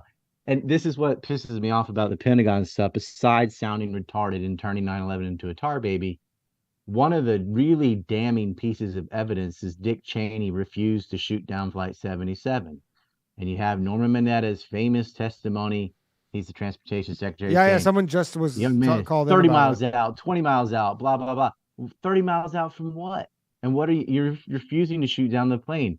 Hanji Hanjor came in at too high an altitude, so he had to go and do a big loop around Virginia. So he's not like he went, and this isn't some Top Gun maneuver. He just turned around and then came back again at a lower altitude and hit it. So they had 2 chances to shoot down that plane. Yeah. And Cheney refused. And because the hijacker messed up and had to do a do-over. Oops, I'm too high. Let me come in again. There was really hard to explain why they're not shooting down this plane. What do? Well, they created a disinformation campaign about, oh, you know what? It kind of looks like a missile. Blah, blah, blah. They fed this information to retarded people, and then they used their go-to guy, Alex Jones, because Alex has no filter, and they know this guy will reach millions of people. He's very animated and high energy and stuff. All we got to do is whisper in his ear, and he'll run the touchdown for us. And Alex did. He had Loose Change on his show and every other dumbass, and he never had anyone serious. That's like, is he working for them, or is he really just a useful idiot? Doesn't matter, because the result's the same. But when they started talking about missile stuff, the Cheney thing disappeared. And I thought, it's weird that you guys will talk about the Mineta testimony and in the same breath say there's no plane. Like, what's 30 miles out? He's not talking about Flight 93, because in the fucking, I hate this. In the 9/11 commission, which they like, oh, that's a joke. No, in the testimony from Mineta to Lee Hamilton, he goes, are you talking about Flight 77? Yes, the one that hit the Pentagon. Real crystal clear. Right. Our government refused to shoot down a hijacked plane by Al Qaeda. And did they know, like, and is your theory that because they knew that then they wanted it for the pretext of all the stuff that they eventually did? Was it? You know what's sick is hitting New York should have been enough. Right. You would think so. So, well, yeah, unless there was some stuff in the Pentagon he wanted to disappear. Who knows? But Cheney knew the plan, and he didn't know whether the towers were going to fall or not, or just got hit. But hitting the military center is going to piss all them off and all their families off, and they're going to be ready to new Pearl Harbor somebody. And they wanted a war in Iraq.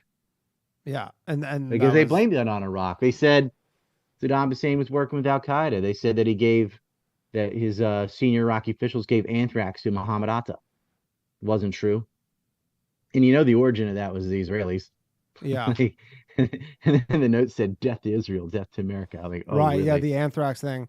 Yeah, I was just watching and they got a guy for it, didn't they? Some guy who worked in the American military who then killed himself.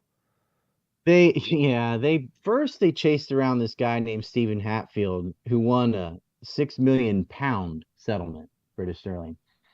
And then they blamed everything on this dude, Bruce Ivins. And then he kills himself, allegedly all by himself. And never had a trial or anything. But after he died, they proved he didn't have the equipment or skill set to do the gain of function research on anthrax. Because the anthrax wasn't just from a dead cow or something. They had anthrax spores that had catalysts and accelerants added to it to make it more deadly, called weapons grade anthrax. And Ivins didn't have the means. But what I find interesting is like, instead of comparing it to Pearl Harbor, why don't we compare it to an event where, I don't know, the World Trade Center got hit with a truck bomb? Right. In 93. And what also happened back then? No, somebody stole 23 vials of gain of function anthrax out of the lab in Fort Detrick. How about that? Named Philip Zach. And they didn't even question this guy. And here's another kicker. Somebody, when they screwed up because they sent a letter to the FBI blaming the anthrax attack on this guy, Ayad Assad, this Egyptian guy who didn't even work there anymore. Yeah. The problem is, they're like, what anthrax? Because none of the mail had been opened yet. Because all the planes got grounded on 9/11, 9/12. And so the mail was all, just stuffed in central places. And they had to sort it out. And so they don't open any anthrax. Stevens gets killed. Yes. And they didn't open the anthrax yet. But this guy who had been fired from the lab, who had been caught on camera stealing anthrax from the lab where he used to work. This is in 93. Preemptively writes a letter. His name is Philip Zach. He preemptively wrote a letter trying to blame everything on this guy, Ayad Assad, who he had been harassing at that lab in the past. That's why he got fired. He put a blow-up camel in his locker with a dildo. It's just regular, Zionist, racist guy. He had a whole clique called the Camel Club to harass and pick on this Egyptian scientist. They were trying to kick him out because the other six, they would have had an Israeli monopoly on the second to be able to do whatever they want because he And was this there. is sorry, what year is this? This is back in 92, 93, 92, December, okay. January, and in that then this is a month before World Trade Center 3 was bombed by the Ryder truck, and it seemed like back then the plan was knock one tower to the other with a truck bomb and followed up with an anthrax attack. But because they botched it, the tower didn't fall. Truck was parked in the wrong place. The idiot went back and tried to get a refund. And, they traced the rental address back to this woman named Josie Hadass, who was a Mossad agent. Like, why are you staying in the apartment of a foreign intelligence officer? Isn't that odd? And then somebody steals anthrax. But the thing is, during 9/11, anthrax is mailed on September 18th, but it wasn't open for a while. But Philip Zach's letter trying to blame Assad was open before the anthrax is open. So he's trying to blame him for something that no one could know about. What anthrax? Then they open anthrax. Oh, this anthrax. So they go and they ask Assad, who wrote this letter? But given all the details about his life and stuff, the person knew it had to be Philip Zach. He's like, this guy. Did the FBI then go and question him? Nope. You know what they did? They went to Ames, Iowa, and destroyed anthrax samples. What are you doing? And at this time, John McCain goes on Letterman's show and says, there's some evidence that some of this anthrax may have come from Iraq. And that's when they start lying about Atta went to Prague and all this crap. And knew it wasn't true because they never questioned the prime suspect who royally fucked up by not waiting until the anthrax was open before he sends his letter trying to pin it on somebody. Right. So that's kind of that seems to be the smoking gun because obviously how could you write a letter without obviously. Yeah. And it seems like they weren't coordinated because he knew it was happening. He's the one that steals it and everything. But he maybe didn't get the memo that no, we're not interested in this guy, your little personal vendetta. We're blaming this on Saddam because we want a war in Iraq.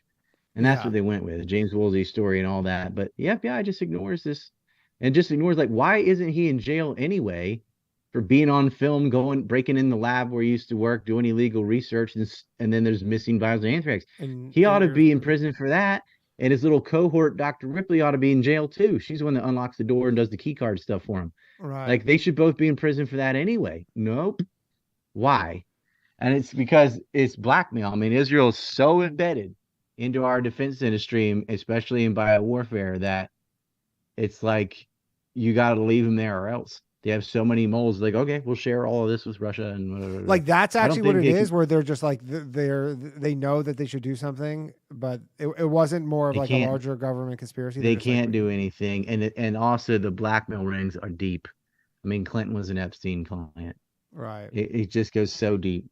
Just goes kind of everywhere. Which makes you wonder, why are all these people into kitty fucking and stuff? How do they ascend to positions? I think they profile them first. And then push him into those positions. Interesting, yeah. I you know who Nick Bryan is? He wrote wrote about the Franklin scandal. I had him on. We were talking about it, and it's that's a sick one. Yeah, it's really crazy. But he was talking a lot about kind of similar stuff. So I wanted to ask you about. Obviously, you talk about that was Little Boys. That was Little Boys, yeah. That was in Omaha. That was like a national pedophile ring or whatever. But Larry King, not the talk show host, the other. Yeah, exactly, Lawrence King or whatever. But the main thing was that the Attorney General was told to back off. The Attorney General of I can't remember what state was told to back down. I believe, or maybe that's in the Epstein thing. But there's only two people in the United States who have the authority to do that. It's essentially the president and I think the vice president or whatever. So that's just kind of the extent to which this stuff. With Epstein, Acosta was told back off. This is intelligence. Right. That's exactly. It's well, I don't think the CIA is spying on itself. I think it's the Israelis. You look at Epstein's financing and everybody around him, and it's really clear which foreign state is involved in this one. Yeah. And so Maxwell, So someone actually in the chat, or maybe someone who called in, but the Israeli art students, you talk about them a lot. To be honest, I obviously know about the dancing Israelis, and I'm sure everybody's heard that meme. Why are the suitors still living in the United States? Just a similar blackmail thing, or were they what's your opinion on that? Because I was surprised to learn that they're actually still here.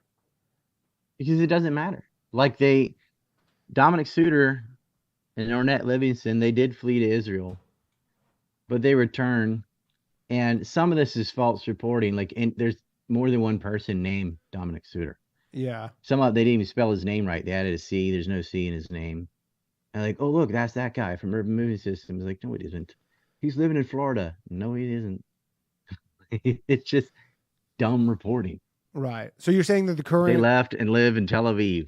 Oh, so because that I believe I saw that from the Gray Zone, which I guess is I don't know. Yeah, they seem fairly critical of Israel. So they also think this tattooed weirdo was in Mariupol with Azov, and I showed that he was in jail in Florida, arrested April 1st. He is not in Mariupol. It just the Gray Zone. Anything that fits their leftist worldview, they believe it, because yes, there are Nazis in Ukraine. There are Azov recruiting diaspora from Russia. So because that's true, they're like, ooh, and this guy's admitting the CIA hired him. Like, no. The CIA doesn't go up to somebody and say, hi, we're the CIA. Why don't you come to Ukraine and fight? They use intermediaries like the National Endowment for Democracy or one of the little supposed NGOs. It would be a Ukrainian front that would recruit this guy if they did it. But he wasn't there. He never even left Florida. He's getting arrested in Florida over and over again. It's like, oh, yeah, in between jail, you flew to Ukraine and somehow escaped from Mariupol with Nazi swastikas on your face. Yeah. Anybody with a tattoo, they were making them take their clothes off. And if you had a swastika, you got on a bus, you got sent to Siberia. Right. Do you have any, did you see the video of him? This, what's his name? Bone. He's also. Did you see that video where he got the cops body cam footage or whatever when they're like in the car with him? Well, he's also photoshopped pictures of Azov patches on his uniform, and he's just like he's crazy, got a basically. shotgun with like a weird bottom barrel that looks like that was a fake or placed in there. And people go look at the noise background, like he's not in Ukraine, but Gray Zone fell for it. Right. Gray Zone did a report on like the Gitmo files and go, oh, new 9/11 information. Look at this. 2 9/11 suspects, Nawif al-Hazmi and Khalid al-Midhar, got money from these other guys from Saudi Arabia, Osama Basnan and Omar Bayoumi, and it really goes back to Bandar Bush. None of that's new information. We've been saying that since 2006. Yeah. But to them, it's new because they never really looked at 9/11. And they did this stupid piece on the dancing Israelis acting like it was no big deal. That was also from a Gray Zone. Yeah, well, that's the one that I was actually referencing, which I thought many things wrong. Yeah, I'm like, who's doing this? I thought that was an odd piece to be like, yeah, there's just like, it was the dancing Israelis was actually just here's the explanation, no big deal. And you're like, that's a lot of coincidences. They did not go, they don't know because they didn't look at their interrogation. They all had different timelines. They all were lying about it. Paul Kurzberg admitted that the JA had sent them there. They failed their polygraph test. And like, no, the fucking Miami field office contacted Newark and said that these Classic International Movers, which was tied to Urban Moving Systems, one of 6 front organizations, had given a hijacker a ride from Florida to the Northeast. Right. They even have a photo that they're sent to Langley and it's all wiped out, but it still has the timestamp 8:31. So the truck pulls in front of the building around 8:31 and goes to the back. Well, the plane doesn't hit till 8:46. Right. Just that's prior knowledge. Yeah. They don't know that. That's not in their report. And so, and your whole, you contend essentially this was all just, the entire thing was just to get into Iraq, to just basically keep America at war, essentially? No, Iraq was like on their list, but the entire thing was to replace the Cold War with the war on terror. Sort of never-ending escapades against Israel's enemies. Right. And is that what they were trying to do in 93? And to assure they want the opium so that they can pay for all their black budgets. And then they were going to Iraq, Syria. They had a script. They had 7 countries they wanted to invade. And that, there's a little famous thing for, I think it's Wesley Clark's talking about it because he came down from upstairs. What's upstairs? Richard Pearl's Defense or Policy Board. That's where they're getting this crap. And Walter Jones, congressman from North Carolina, saying it looked like a Chinese menu. They're just like, oh, we'll just invade here and then we'll go here and make up pretext. Yeah. And they're like, well, how can we use 9/11 the best? Let's use this clout where everybody's angry because America got its 2 front teeth knocked out to blame it on Iraq, say he had something to do with it. And then we'll say, oh, yeah, he moved the weapons of mass destruction to Syria. Judith Miller actually wrote that in the New York Times. Sourcing Pearl Wolfowitz and Israeli security forces. Yeah. And you were, so you've been a geopolitical analyst for 24 years. Were you instantly, like, when 9/11 hit, like, were your kind of antenna up on? I was worried that Bush Jr. was going to flatten somebody. Yeah. I was worried. I was like, everyone's so angry, and they got little yellow magnets made in China on their SUV. And I thought he's just gonna Hiroshima somebody. Yeah, I was like go do worried. something really They're stupid. gonna overreact. Yeah, well, he did, but not that stupid, at least. But Right. Yeah, by we the were way, in damn, over what's that? the war Afghanistan. started within a month. Yeah, and then it was what, like 18 months until they went into Iraq. They had to get the rhetoric up, and they had to move their forces and move the carriers and all that in place.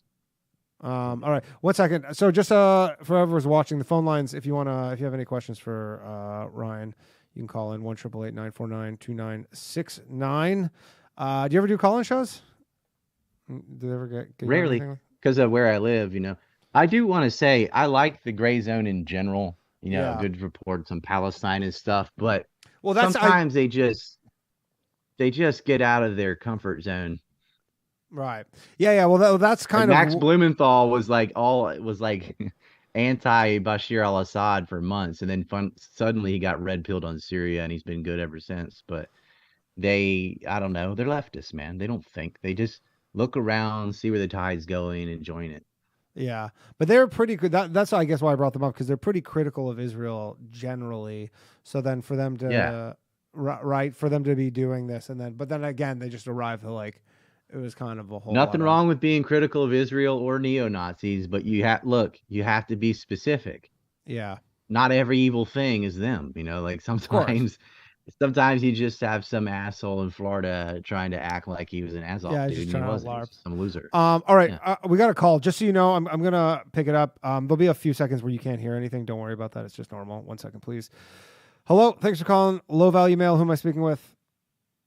What's up, Danny? It's George again. Hey, George. I was talking to you earlier. 1 moment, please. And you are on with Ryan. Go ahead. What's up, Ryan? How are you? Hey. I agree, Lincoln. Hey, I'm curious.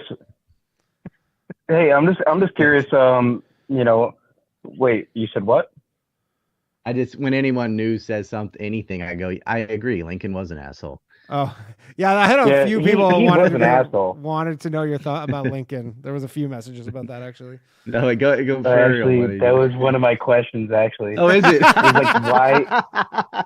That was one of my questions. Like, why is that one of the things that you just go off of so much? Like, why is Lincoln that much of an asshole? Why? Well, because other assholes, everyone knows they're an asshole. Right. I don't have to spend a lot of time kicking Hitler in the nuts or Stalin, because everyone knows. But people venerate Lincoln like he's some heroic figure that freed the slaves or something. So I feel like that one needs extra attention, because they not only got it wrong, they got it like a completely opposite of what he was. Yeah. Yeah. You're just saying like so much time has passed that everyone also they rewrote history. He's one of the he did it to the United States, which is where I'm from. So, other assholes in other parts of the world. Lincoln's the one that killed the free press. He shut down all the newspapers, and after the war, it never recovered. You had state-run media from then to now. That's just one of the things he did. Yeah, you don't hear a lot of anti-Lincoln folk. He's the original neocon. He did not free any slaves either. He wanted total separation. He was against slavery, but not because he wanted to send them back. He wanted to send them to Panama to dig a canal.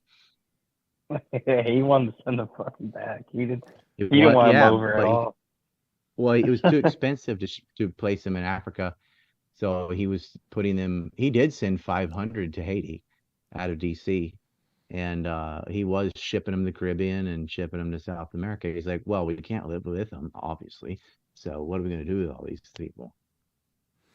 Yeah, so maybe that'll be documentary number 2 after you update the 9/11 one. We'll be linking as a. I mean, I think it's well known. Like the Emancipation Proclamation didn't free any of the slaves in the North or any in the territory they controlled in the South.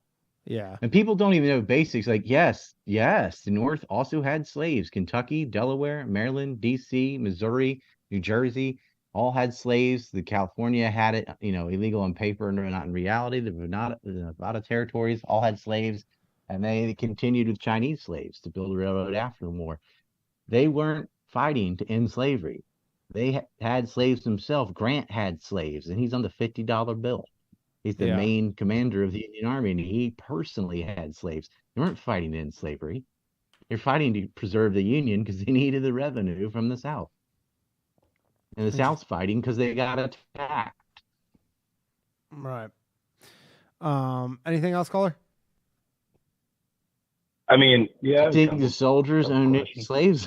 You tell them. I mean, my one question is, why did you have beef with Top Lobster from Tower Gang? Like, what was that all about? Oh, well, that guy, he's the cult of Dave Smith. So I was on with Dave Smith when I had a YouTube channel that was like twice the size of his. Then he wants me on the show. Once I get banned, he's like, oh, I don't know this guy.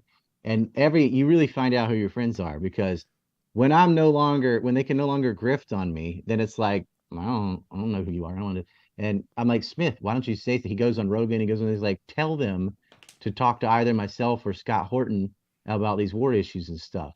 And then he went on Rogan again after reading whole chapters of Scott Horton's book and talking to Horton for hours. And then just basically reiterates that. And he's like, yeah, I'm the Ukraine guy. It's like, you just learned that yesterday. Scott Horton tweet. That Scott Horton tweet was ridiculous. So he's like, hey, let me just post all those things. And I'm like, look, dude, Dave, whatever, you're a comedian, Rogan, you can go on the show and you can say whatever you want.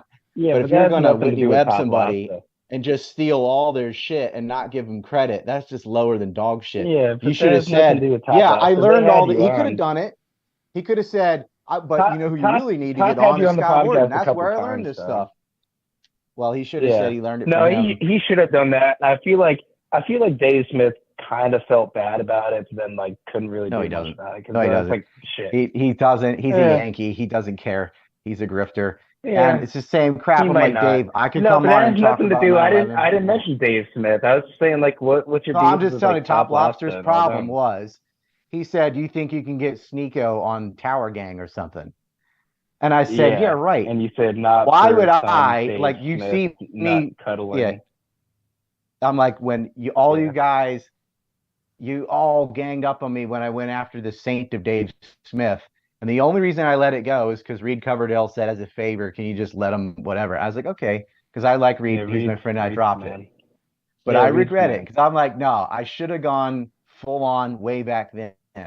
Like, oh, you're just trying to get on Dave's show. I'm like, I was already on Dave's show. I had the second largest Libertarian show after Ron Paul. They've all put you on. No, I just feel like when I had a big show, they wanted me on. They wanted me to promote them on my show because it's like, okay, I gained. I just feel like you gained thousands of people, right? You're right. I don't care. You're right, like 95% of the time. Like you were right on so many things, and you just go scorcher sometime, and you kind of make the people that believe in the things. No, you asked me the question, so I'm giving you the answer. Sometimes they'd already turned on me. I was like, okay, so when the chips were down, I'm invisible. Now that you see me with Sneeko, shut up and let me answer the question, asshole. I'll let him go. I'll let him go. Like, he asked me, get Sneeko on my show. And I'm like, yeah, right. What major guest with millions of views are you providing to me? You wouldn't do or help or side with me on anything when I got censored off everything. You didn't care. And now you have the audacity to ask me for some super guest. First of all, I'm not Sneeko's manager or whatever anyway. And if I was, I'm not going to put him on some backward dinky fucking show like that because it's bad. And I'm like, well, you didn't ask me on the show. Here comes 9/11. You want Sneeko. Why? Because he's got a huge audience and you're just trying to use him to build yourself up. That's it. And I'm not doing it. The way Dave Smith did to me and what he did to Horton, and you guys are just his little fucking ass candy. I'm not going to build up your little shit show. And then for like 4 days, he did nothing but talk shit on me because I wouldn't give him a multi-million-dollar guest.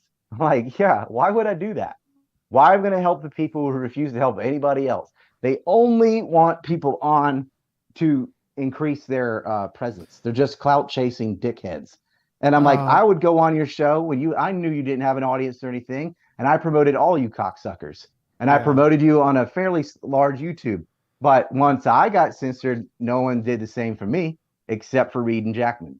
So we're fine with them. But those little faggots, those little 5-foot midgets can kiss my ass. All right, let's take all another of them call. are like that tall. Every single one of them's like that tall. And they just worship Dave Smith, and Dave Smith did Scott Horton dirty. I'd be like, dude, Scott Horton is one of these guys that knows everything about all these wars. Scott Horton busted his ass. Who was doing the shows guy he every debated?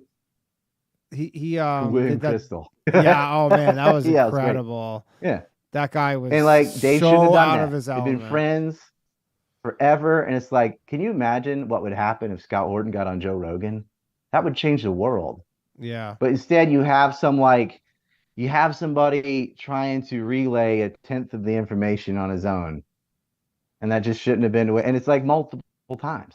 Okay, we got another call. Hold on 1 second, please. Hello. Hello. Hey, what's up, Goob? Hey, Danny. Hey, 1 second. Goldberg. All right, They you're changed on the with Ryan entire Dawson. pool of libertarianism because they're like a bunch of anarchists, and they're like, oh, statists. I don't want to have a post office, you state worshiper. And it's like, oh yeah, you want property rights without any enforcement. Anarchy is like an untenable, retarded philosophy.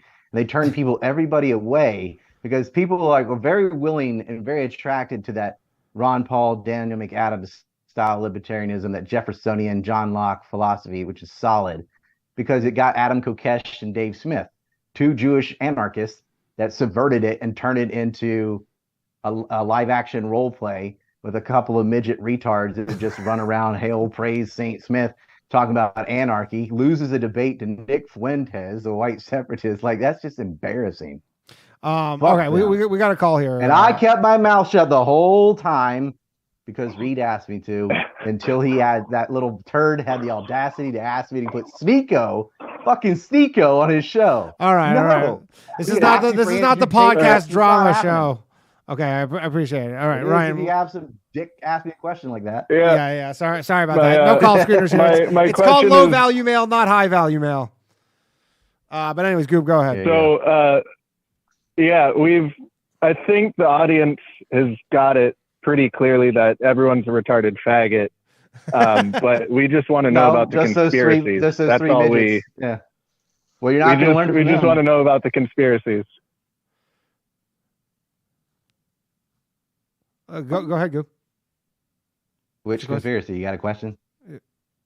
I mean, you were talking about 9/11, and we got that it was definitely planes, but yeah, go ask Dave Smith.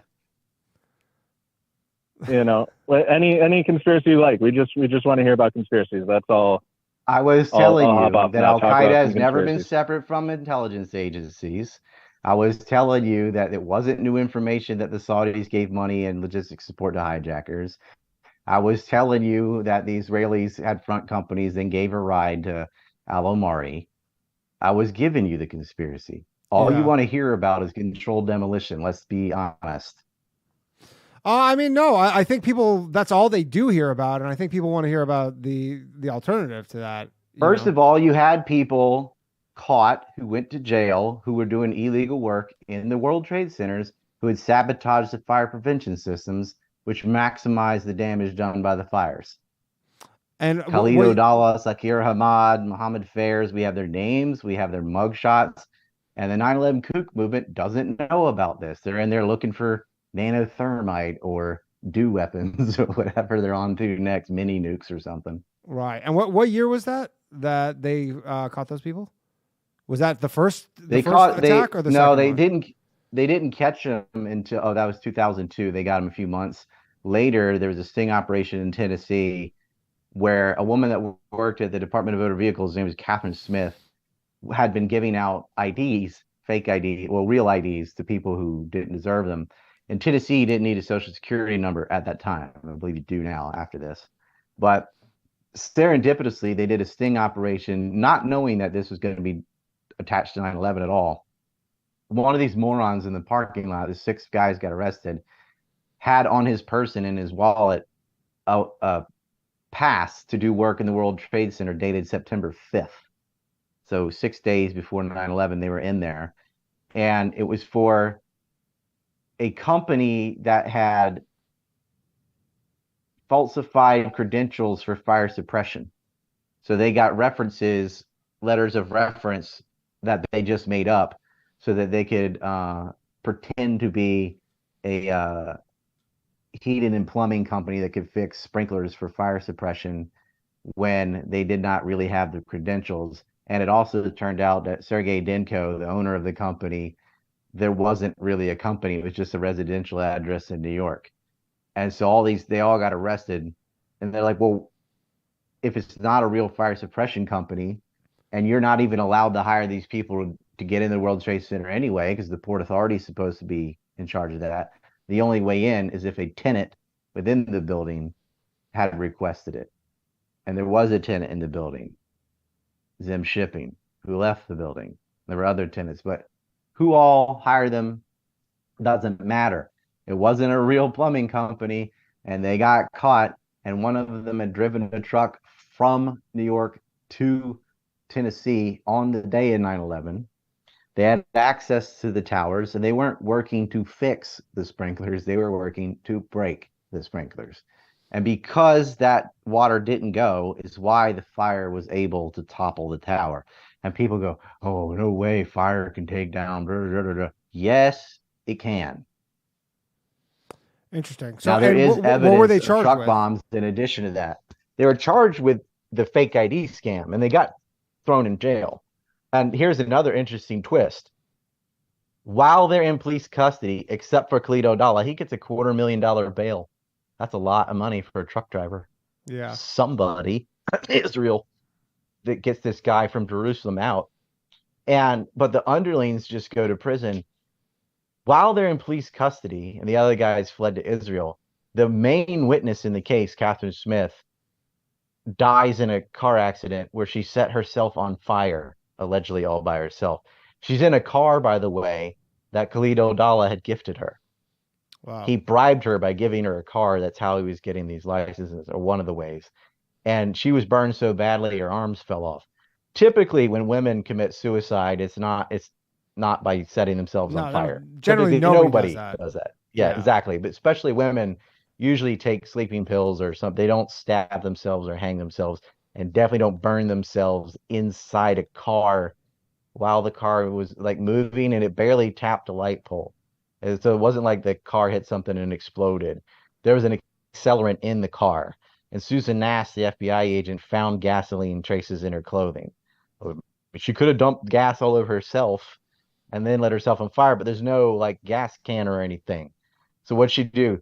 Douse herself in gasoline at her house, get in the car, drive somewhere, and then set herself on fire. Didn't make any sense.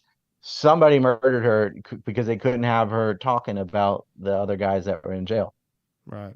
All right, and this whole story and the fact that you had people illegally in the towers for a fake company from a foreign state, all this, and then there's a murder of Smith, and she had children and was well loved. She had like 200 people at her funeral. She was not a suicidal person. She died. Like the kook movie, they don't care. They just want to talk about, holograms or whatever. Yeah. So you basically think that basically the main, not the mainstream narrative, but the main conspiracy narratives are mostly bullshit. The towers came down due to the fires, but there was obviously some, shenanigans in terms of like the fire. Well, due to the fires, because the fire prevention systems have been sabotaged. Right. And in addition to that, there is some evidence of truck bombs. The police chief and the fire department. Is that the bangs that everybody heard of the fire department? Pat Dawson, Rick Sanchez, people said, police have found a van with a suspicious device, so maybe explosives. They had found vans with explosives in the parking garage of the World Trade Center, that's the basement levels right underneath the World Trade Center. Same thing they did in 93. And they also would pull over a van later that night near or on the George Washington Bridge packed with explosives. And they pulled over 2 more vans, one found at the Liberty State Park and another one on East Rutherford. That's the Dancing Israelis. And their van had traces of explosives, according to the bomb sniffing dogs. Like, it had been in there and been removed. So there is some evidence of that. So it may have been, and I just give you the evidence. You can think what you want. It is absolutely perfectly possible that fire can take the building down on its own. But just because it could doesn't mean it did, because it appears that they had redundancy. They didn't know whether it was going to fall from one strike. So they have truck bombs, which apparently they were going to try to pin on Palestinians. And it also seems like Flight 93 was supposed to double up and hit the Trade Center again, but it never made it there. And there was another flight, Flight 23, that never got off the ground, but more than likely that was going to hit the other tower. So they're going to hit both towers twice. But it seemed that and it looked kind of weird because it was kind of fading, and then suddenly it collapses. And there's seismic evidence and witnesses of secondary explosions in the basement and da-da-da-da. So it appears like it was teetering, and then this truck bomb was enough. If you drop the core an inch, the whole third of the building fell, then plow through and wreck the building. Now, for all the people who said that they heard, the first thing they heard was like a lot of people, there was like over 100 people, I think, or something, who said they heard a loud bang in the lobby from below. From below, basically in the lobby. Was that the elevator shafts breaking, or was that? You could, I doubt those people would know what an elevator falling that far hitting the ground would sound like. The thing is, and there's fuel and stuff and fire and all that. The whole subway's full of smoke. The firemen that are in there are hearing it, do-do-do-doom. They're not hearing floor-by-floor detonations. They're hearing the cars in the parking garage going off, pop, pop, pop, next to each other. It's all from below. And, it's not really worth it to get lost in the weeds on exactly what type of explosive or what was down there, whatever. But it was hit by a plane, and the fire prevention systems are sabotaged. There is evidence of at least one van found with bombs in it. So that's all you really need. You don't know how many that's kind of you didn't find because they blew up. You don't know. But the fact they weren't really focused on searching all the cars in the parking garage for bombs. The fire department was focused on getting people out of the building and going up and trying to put out the fire. Right. Okay, can you hold that thought? A lot of them were halfway up and died in there. But the police once they found a van, they took it out to the Church of Dades for the bomb squad to deal with it. And they set up another place in the Meadowlands that a store used to be like sold sports equipment. And well, on that day, it ended up becoming their little headquarters for these vans. But then the tower collapses. So it's like, well, can't, now it's impossible to figure out what was in there because you just got a massive building and debris, and it went underground. And Gotcha. So all right, hold that thought. We got another call here. 1 second, please. Hello, thanks for calling Low Value Mail. I appreciate your patience. Who am I speaking with? Jesus fucking Christ! You have caller ID? Yeah, I see how many times you've called. I've been calling for like. I know you've been calling. I know you've been calling. You are on with Ryan. Go ahead. Hi, Danny. Yes. Danny, I fucking love you. This guy's a fucking tool bag. First Why of all, is that? he was like because fucking he's a CD guy. What was he? He was 16 when the towers came down. 22. What does that matter? What does his age matter? Talking shit about Dave Smith for no fucking reason other than business. Oh, I have a fucking reason. You didn't listen to it, did you? Guys, I don't want this to be a fucking podcast or drama. Like, I'm friends with Dave Smith. I'm trying to be like... Is he 16? No. I'm not a podcaster. 22. Listen, my turn to talk, right? I called in. I mean, sure, but I mean, obviously, Ryan's the guest here. I asked him to come on the show. I didn't know you this was open up with fuck this guy, so fuck you. Yeah, I didn't know this was going to be like a WWE kind of why thing. You live in Asia. All right, I'm just going to let him go. Sorry about that. I'm not. Dude, you guys are fucking... All these guys know I would beat their fucking ass. All of them. The little tower gang, Dave Smith, all of them. I could knock them out in seconds. They talk so much shit from far away. And they're little fanboys. Eat a dick. I figured out 9/11, not those assholes. All they do, they're professional trolls. They do nothing but go around and harass people online. They'll never amount to anything. They've added nothing to the conversation, except, well, Dave has. I'll give him, he's a good plagiarist. Those others don't do anything. All right, let's take another call here that I'm certain will be less less adversarial. One moment, please. Hello, thanks for calling Low Value Mail. Yo, what's up? Hey, what's up? You're on. Give me 1 second, and you are on with Ryan Dawson. Go ahead. All right, cool. Yeah, I have a general question. I went to the store for like 10 minutes. You guys might have brought this up, but the $3 trillion that was announced a day before, or 2 days before, and then they say that the Pentagon. 2.3 trillion. Yeah, 2.3 trillion. My bad. But yeah, and then just like any info on that, and then was it the Pentagon office that blew up? Was the accounting office, et cetera, et cetera? Yeah. So that's from Donald Rumsfeld, and he does. Everyone misquotes him, and I hate defending Rumsfeld worse than I do Silverstein. But he didn't say $2.3 trillion was missing. He said $2.3 trillion has not been accounted for. That's not some missing piece of the budget. That's the entire budget. Yeah, that's and what like he means more by than not the budget. accounted. Yeah, because the defense budget was probably $700 billion. Yeah, that was more than the so. United Less States' than a entire trillion. budget for the year. That's the entire thing. And what he's saying is, we've had a series of NDAAs, the National Defense, where they're spending, $500 to $700 billion more when they go to war in Iraq, obviously. But the accounting meant how much of this money, because we know how much money we spent, went to the Navy, how much went to the Army, how much went to the Air Force, and how much was on policy in the 17 intelligence organizations. That's what he wanted. And the goal was to create the Department of Homeland Security to kind of act like a bridging network between all these other entities to centralize it, the computation of how the money was divvied out, which branch got how much. Instead of just saying the Department of Defense gets whatever many $1 billion, they're like, no. How much for the Army? How much for the Navy? How much? Because what these people do with Lockheed Reed Martin is look at the F-35, for example. That was $1.5 trillion over a series of years, not all in 1 year, obviously. I grew up like. They're like, oh well, if the Air Force the gets one, the Navy gets one, and now the Army needs one. We need the F-35A, F-35B, F-35C, and so they'd all argue and bitch about anytime there's a new fighter jet or whatever, you need a version of it for each branch. And so they want to know, well, here's the allotment for the plane. Now what is it for each of these different divisions and da-da-da-da. And that money was accounted for.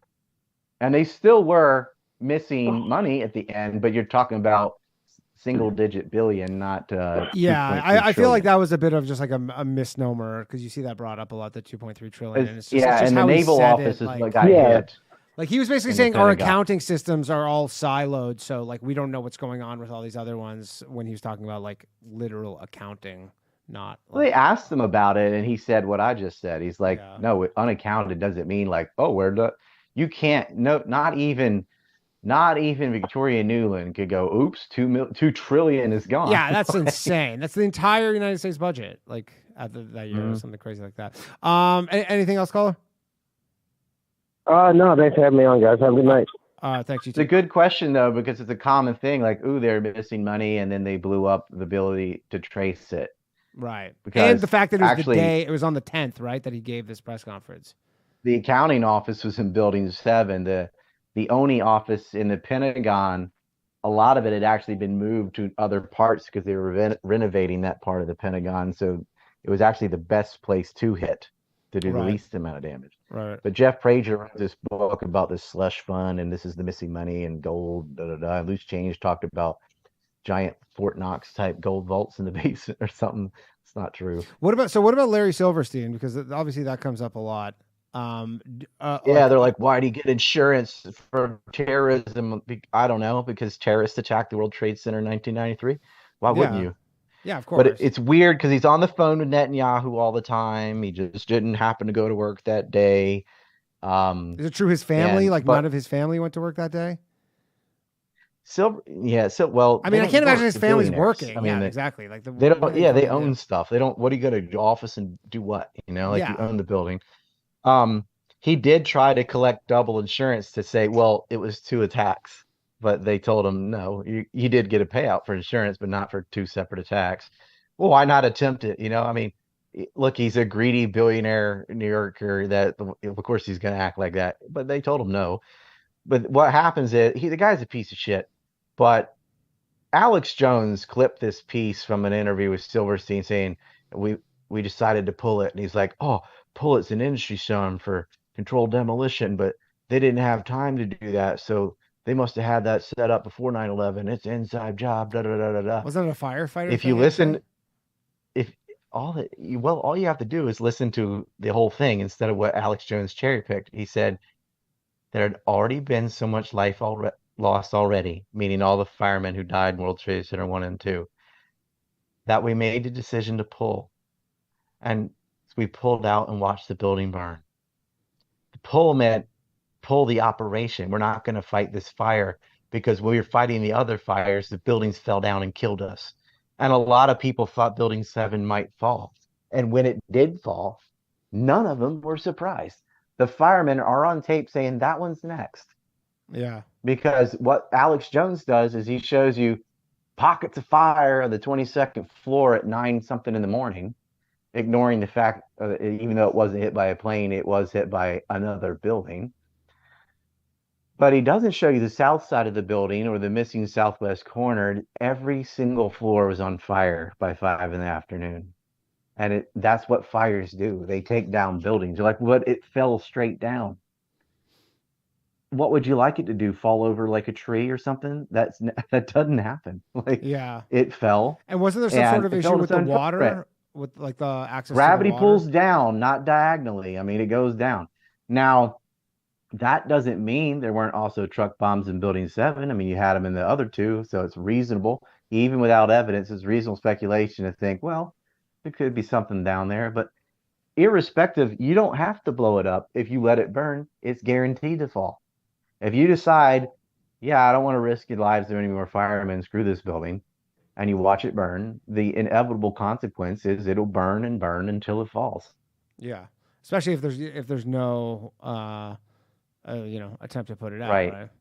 Right. And it's like that's happened before. And it's so funny because the 9/11 Cougars will own themselves. It's all from Alex Jones to like the Madrid building in Spain. Yeah, the Madrid building in Spain. Let's look at it. Everything above the 23rd floor did fall, but everything below it didn't. Why? Because they had hoses that could reach up to the 22nd floor.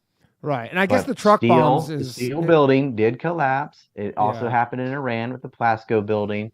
They're always like, no steel buildings out from fire. I'm like, yes, they do. And they have since then too. But whatever, they want to believe there's a bomb on every window for some reason. And it's just not even necessary. All you have to do is take out the relay pumps and fire will do the rest. And all you really have to do is blow out the bottom. The thing is, when you do blow up a building with demolition, it's from the bottom up. And the towers fall from the top down. Yeah. Yeah. And you could rig it like that, but why? Almost like those buildings have people in them every day. You can't just walk around putting plastic explosives on the walls and stuff. And like unless they built them into it or something. Like originally. From the very beginning in the 70s, that didn't happen. All right, we got another call. 1 second, please. Hello, thanks for calling Low Value Mail. 1 second, man. All right, I think you're on with Ryan. You're on with Ryan. Go ahead. Hey, man. Didn't I tell you? I called in. I told you he'd be coming in. Yeah, you did. Yeah. Okay. I had 1 or 2 questions. One, Blind 93 and all that stuff. Obviously, Larry Silverstein. But one interesting thing is things like FEMA. FEMA. So everyone wants to talk about you're there the day before. Everyone talks about they did exercises with military aircraft, the Air Force and stuff like that, the days leading up to. But they also did FEMA exercises in the ports, and they say they locked the doors upstairs, which is interesting. that was the first thing I want to bring up, and the other second thing I want to bring up was, are you familiar with Barry Jennings? And I'm only bringing this up because we're talking about the towers, and we're not talking about the rest of the World Trade Complex. What the Barry Jennings heard was the other tower falling on World Trade Center 7. That's the kaboom he's talking about. And as far as drills, that actually is true. NORAD really did have a drill that was similar, and they were confused. Is this real or exercise? And FEMA was in New York the day before the event. And they'll say, oh, what a coincidence. I mean, possibly it's a coincidence, but it's also like when you have the vice president refusing to shoot down the plane, and you have the CIA and the FBI ignoring information from informants that were telling them that there's Al-Qaeda operatives in the U.S. and they're going to flight schools and they're playing, that maybe they had them there in New York because they knew it was coming. Right. Like they knew it was coming on the 11th, and they just were like, but we want to let this happen. Not the people at FEMA, but the people that decide, hey, get over here. The people who get the intelligence and then decide to decline to act on it because they're actually wanting this thing to happen is what you're saying. Yep. Well, I mean, this all just points to intentional negligence at the highest levels. I mean, the negligence was the plausible deniability. They knew goddamn well, because the CIA had followed 2 hijackers to an Al-Qaeda summit meeting in Malaysia where they spent the night with KSM, whose nephew attacked the World Trade Center in the past. They knew where they were living, and they knew they were going to flight schools. They had the Bajinka plot plans from Ramzi Youssef to use commercial airliners to hit targets. They knew he'd hit the World Trade Center in the past. So it's not rocket surgery to think, gee, maybe these guys going to flight schools are going to use commercial airliners to attack the World Trade Center, which they hit last time. And yet, did they do a sting operation and swoop in and arrest them before they even left their apartments? Nope. Did they share this intel with the FBI? Nope. But then the FBI is just as bad, because they had an Iranian informant that had told them detailed information about the plot and that they were already in the United States. And this guy named Mike Fagali at the DC office refused to act on the information. Now, it is possible that is just extreme incompetence, because it is the government after all. But it's also possible I wasn't that saying incompetence. they knew. I was just saying negligence. Yeah, it's negligence. It could be just like, too many things going on and that slid under, but man. I think I think the kindest charge you could put against the government, like if you have like the heart of, an angel built to federal gold, is like, oh, they're guilty of manslaughter. Like their actions led to, a disaster. Yeah, but I guess there was some idea that they could go do these, they could go invade these countries as long as they just allow this to happen, though. So, at what point are they? I mean, clearly they lied about Iraq. It wasn't mistakes. It's not like they actually thought they had those weapons or anthrax or any of that. They knew it wasn't true. So I don't think it's like just negligence or just incompetence. They were actively deceiving the public so they could go to a war. Yeah, which is something they've obviously done many times before. So it's not like true. I mean, that's not even like that's. They knew the signal intelligence did not show Gulf of Tonkin, that they did not fire on our ships. They knew, you get a long list of things. They knew they were supporting the Contras in the 80s in Iran-Contra and lying to everyone and saying, no, we're actually against them while they're training them and bringing drugs into the country. They knew. They lied about the babies on incubator stuff in the first Gulf War. That's what I called it about. Yeah. Okay. Well, they lied about that too. And so it's just like there's lots of that. They lied about Assad gassing his own people in Syria. That didn't happen. They lied about Gaddafi. They're lying about the Ukraine war. There was a Maidan coup and we were responsible. And so it's like, oh, but they're not lying about 9/11. They just got caught with their pants down and they're just really suck at their job and Al-Qaeda got one over on them. No. They were willing partners. They greenlit that. And the Saudis and the Israelis wouldn't dare without a thumbs up from the U.S. Yeah. Yeah. It's also interesting. it's interesting you bring up Israel. Do you think that, are you familiar with Israel and their Samson option about like deploying their worldwide nuclear weapons? Yeah. Do you think they might have? Can you just tell people what that is for people that don't know what that is? That's basically what if they're like invaded or something, they'll nuke the world. So the Samson option is the name of it is based on the biblical character Samson. He was captured by Philistines and brought to court. He pushed the pillars aside and dropped the whole roof, killing himself along with the captives. The plan is if Israel is, I call it Israelite, but whatever you call it, is invaded by neighboring Arab nations and Western nations do not respond, they have predestined nuclear missiles for everything from Moscow, Madrid, Rome, Paris. Just like all London, over. Yeah. Just all over. Yeah. Yeah. So do you think they had any, like, because I mean, it is still like holding, the opposite of a carrot over the America's head. Like, hey, if you don't comply, we could just drop this M80 on you. Europe's got its own nukes. Now, the real Samson option is not nuclear Armageddon. The real Samson option now is blowing up the Alaska Mosque and blaming it on Christians. That'll be the new one. You have all these Muslim refugees already in place. If they blow up that mosque, they will blow up Notre Dame and every church, and they'll have their holy war. And who would want Muslims and Christians to fight each other? Who? I wonder. Let's think. And I'm gonna just leave you off with this.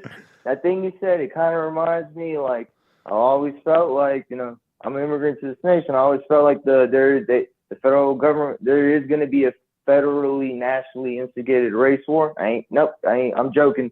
Oh yeah, but I just want to leave you on this note. I know about the Toe channel because of Gas Digital. And Ryan, I want you to check out this stand-up special, 30 minutes with Dave Smith, presented by Gas Digital. You guys have a great night. A lot of comedy fans here. I'm not watching that. All right. We got another call. Thanks for coming on, by the way. Hello. Thanks for calling Low Value Mail. Hey, Danny. What's going on, bro? This is Chris. Chris, how's it going? 1 second while we patch you through. All right, you're on good, with Matt. Chris, you're on with Ryan. Go ahead. Maybe we should elect a Jewish comedian for president like they did with Zelensky. That turned out great. Yeah. Spicy show. I always say this, there's never going to be a Jewish comedian, but it's always going to be never going to be a Jewish president, just the president's boss. Anyways, go ahead. Oh, damn.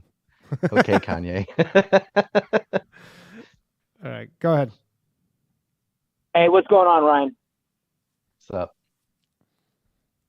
So quick question. So I call in every now and then, and I ask about what people's thoughts are on the ritual aspects of certain things. I called in when Burmese was on talking about his thing, and not necessarily do I agree with any of that. I look at other things. So I'm curious to know what your thoughts are on, or more of like the cultic ritual and symbolism of bringing down the towers and how they did it. They just wanted to knock out the financial and military centers in the United States, sort of WTC and the Pentagon. As far as occultic people, I'm sure there probably are some sick fucks out there that want human sacrifice or whatever, but mainly it was to replace the Cold War with war on terror and go to war with Israel's enemies. Yeah, I mean, it's literally it's a different world since that's happened in terms of 100%. It was a paradigm shift. It was 100%, it was meant to change the world and to bring in, the technocratic surveillance that they're able to do. But like you're saying, this is what I do. So I look at like the numbers aspect, Ryan. So he's a big gematria when like guy. I'm with you. Yeah, go ahead. So what, like when you're saying that, about the Pentagon, it would make sense the Flight 77 would hit the Pentagon because it's on the 77 Meridian West. It's 77 feet high. So it would make sense for the ritual. So I'm with you that they did use planes because I believe that this was ritualistically taken. The Pentagon started construction on 9/11 in 1941, the year of Pearl Harbor. Here's a weird one for you. There's Flight 93. Yeah. They attacked the World Trade Center in 1993. In 93? There's Flight 77. You had the 7/7 bombing in London. There's Flight 11. There's 9/11, and they have 175. Yep, with bringing down the 11s. Yeah. So I mean, like I said, will be. But what you can play number be? games. I can do that with a Mother Goose story. Yeah, you can do this with a lot. Right. Of the gematria stuff. Like I get it. It's really fun and interesting to do this stuff, but it's like, but I could do this with an Iron Man comic. Yeah, the thing is because everybody uses it as, I always say this to the caller, but I'm like, everybody always uses it as, but I go, but there's no predictive ability of this. You can't use this in advance to predict something. It's always after the fact. Unless 175 turns out to be the next thing. Well, you got to figure out. Well, tell me what that thing is now, and I'll be impressed. Yeah. What do you think it is? Well, okay. Well, let me just see if I can blow your mind for a second. So, George Floyd, okay, who was killed in the Twin Cities in May under the time of Gemini, which is the twin. His name, you write it out in gematria equals 9/11. And what do you mean the time did the first plane hit? No. I say when George Floyd was killed. He was killed in May, which was Gemini, and so he's killed in the Twin Cities. Zodiacs. Oh, the month when he was in the Zodiac. Yes. He wasn't his killed. name equals 9/11. And so, how long did the police have his foot on his neck for? 8 minutes and 46 seconds. Is 11 letters. When did the first tower hit? At what time was it? Was it 8:46? 8:46.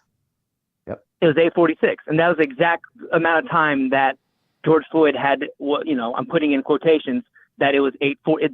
They held him under for 8 minutes and 46 seconds in the Twin City in the time of Gemini, and his name equals 9/11. I'm just saying they will run these rituals through numbers with other things. A equals 1, B equals 2, C equals 3, D adding equals up 4, numbers, and so on. Equals to 911? 11/9. Right. 119, 119, which is 9/11, which is 11/9. What number is George Fentanyl? He's got to run it. He's got to run it through the algo. He's got to run it through the George Fentanyl. Yeah. Yeah, I don't have my computer with me right now, but I was just curious to see, how Ryan would, if he put any type of those kind of things hold water with him. Yeah. No, so, I love the show. I mean, I feel like makes sense. That's really interesting that if it's 8:46, I thought it was 8:45, but 8:46 is when the first plane hit, and that's about the time that what's his name, Chauvin knelt on Floyd. Yeah, I guess. That's pretty neat. But all right, we got another really fun one somebody did with the movie Back to the Future and all the 9/11 references. It's really good. Yeah, they have a lot. But the thing is, when you talk about numbers, especially as low a number as like 9 or 11, or especially even worse when it's like 3 or something, they're everywhere. Yeah. You can find it. Well, and there was 3 of those, and then there's 3 of these, and it just isn't that big a deal because you can take any story almost and find this stuff. I remember there used to be this there was this book that was like really popular in like the 90s called like the Bible Code or something, and it was this like rabbi and he basically was like, oh, the Bible, like whatever, predicted all this shit, and then someone was like, you could do this literally with any book. Like any book could predict JFK's assassination or whatever the fuck if you like just have enough. I love the one where it's like he was driving in a Lincoln and Lincoln was killed and JFK was killed and he was killed in Ford's Theater and President Ford was on the Warren Commission and blah blah blah. Like all right, we got another call. Please. Hello, thanks for calling Low Value Mail. Who am I speaking with? Hey, I'm George. How you doing? Hey George, one moment please. Oh, Ryan's still talking. All right, George, you're on with Ryan. Hey, go maybe ahead. that's evidence where we really are in a simulation. Because listen, there's Hurricane Lee, Cat 5, and it's going to hit the Northeast, predicted on Saturday, which would be the anniversary of Antietam. There you go.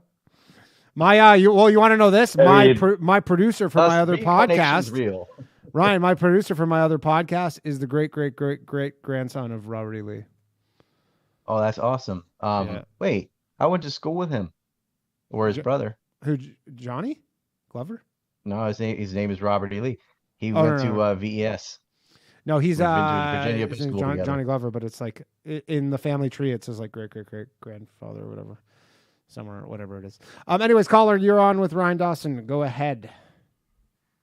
Yeah, I'm serious. I would love to. Ryan, how often do you come to America? I was just there in August. You're not gonna threaten to fight him, are you? Were you? Why don't you come out here? No, man? I want no, and I mean this. No, I mean this cordially. Don't hang up on me. On Ellis Mania, anytime, I would love to just have a good boxing match, 2 rounds. Do you box? Yeah, I do. Yeah. No, not you, Ryan. Yeah, I used to train MMA Ryan fighters. That's what I do. No way. No, he's not boxing. My students, Eric no way. and Stephen No, if you would, I just think it'd be like core value. All right, I'm not. I hung up on him. People want to. Foreman can't box either. Yeah. Too big. Well, you could. You can't box. You're 230 pounds. Yeah. How are you gonna fight? There is a fight at Alex Stein. Alex Stein's fighting my friend Mike Harrington at.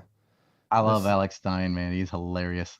Yeah, he's funny. he's been on the show before, but he's fighting this guy Mike Harrington, who's a producer at Gas Digital at Skankfest. Well, not at Skankfest. That's your fighting.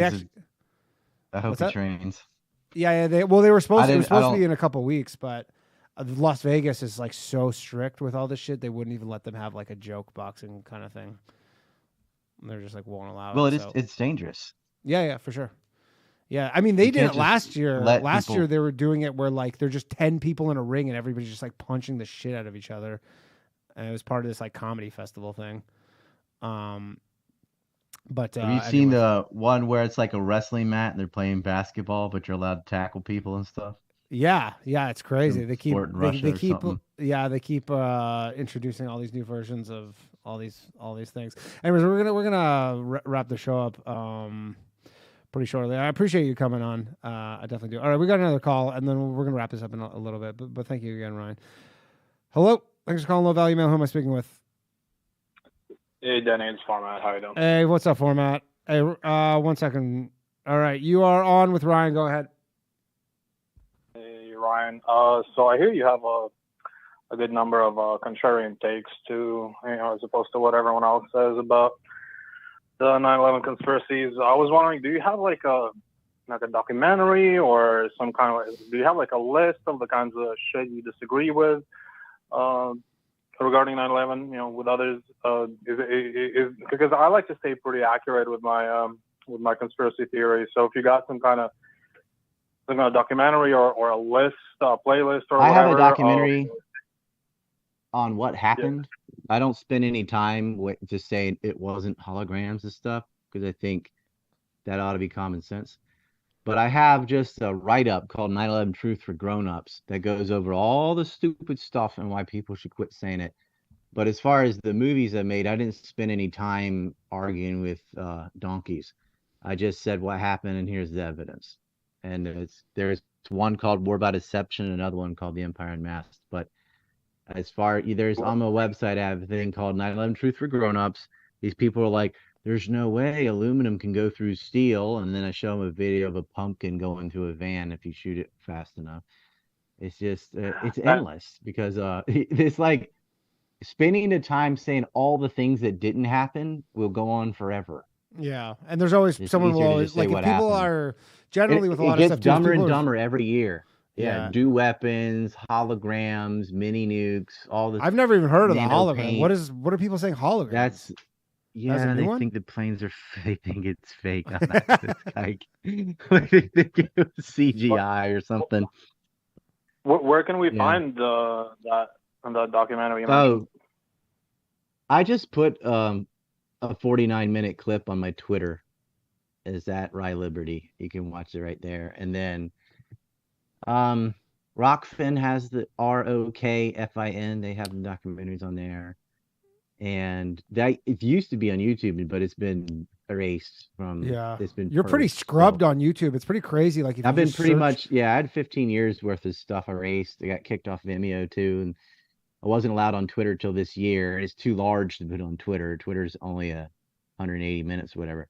But maybe I'll just screen it tomorrow. I'll put one of them up tomorrow on Rumble. Can do that.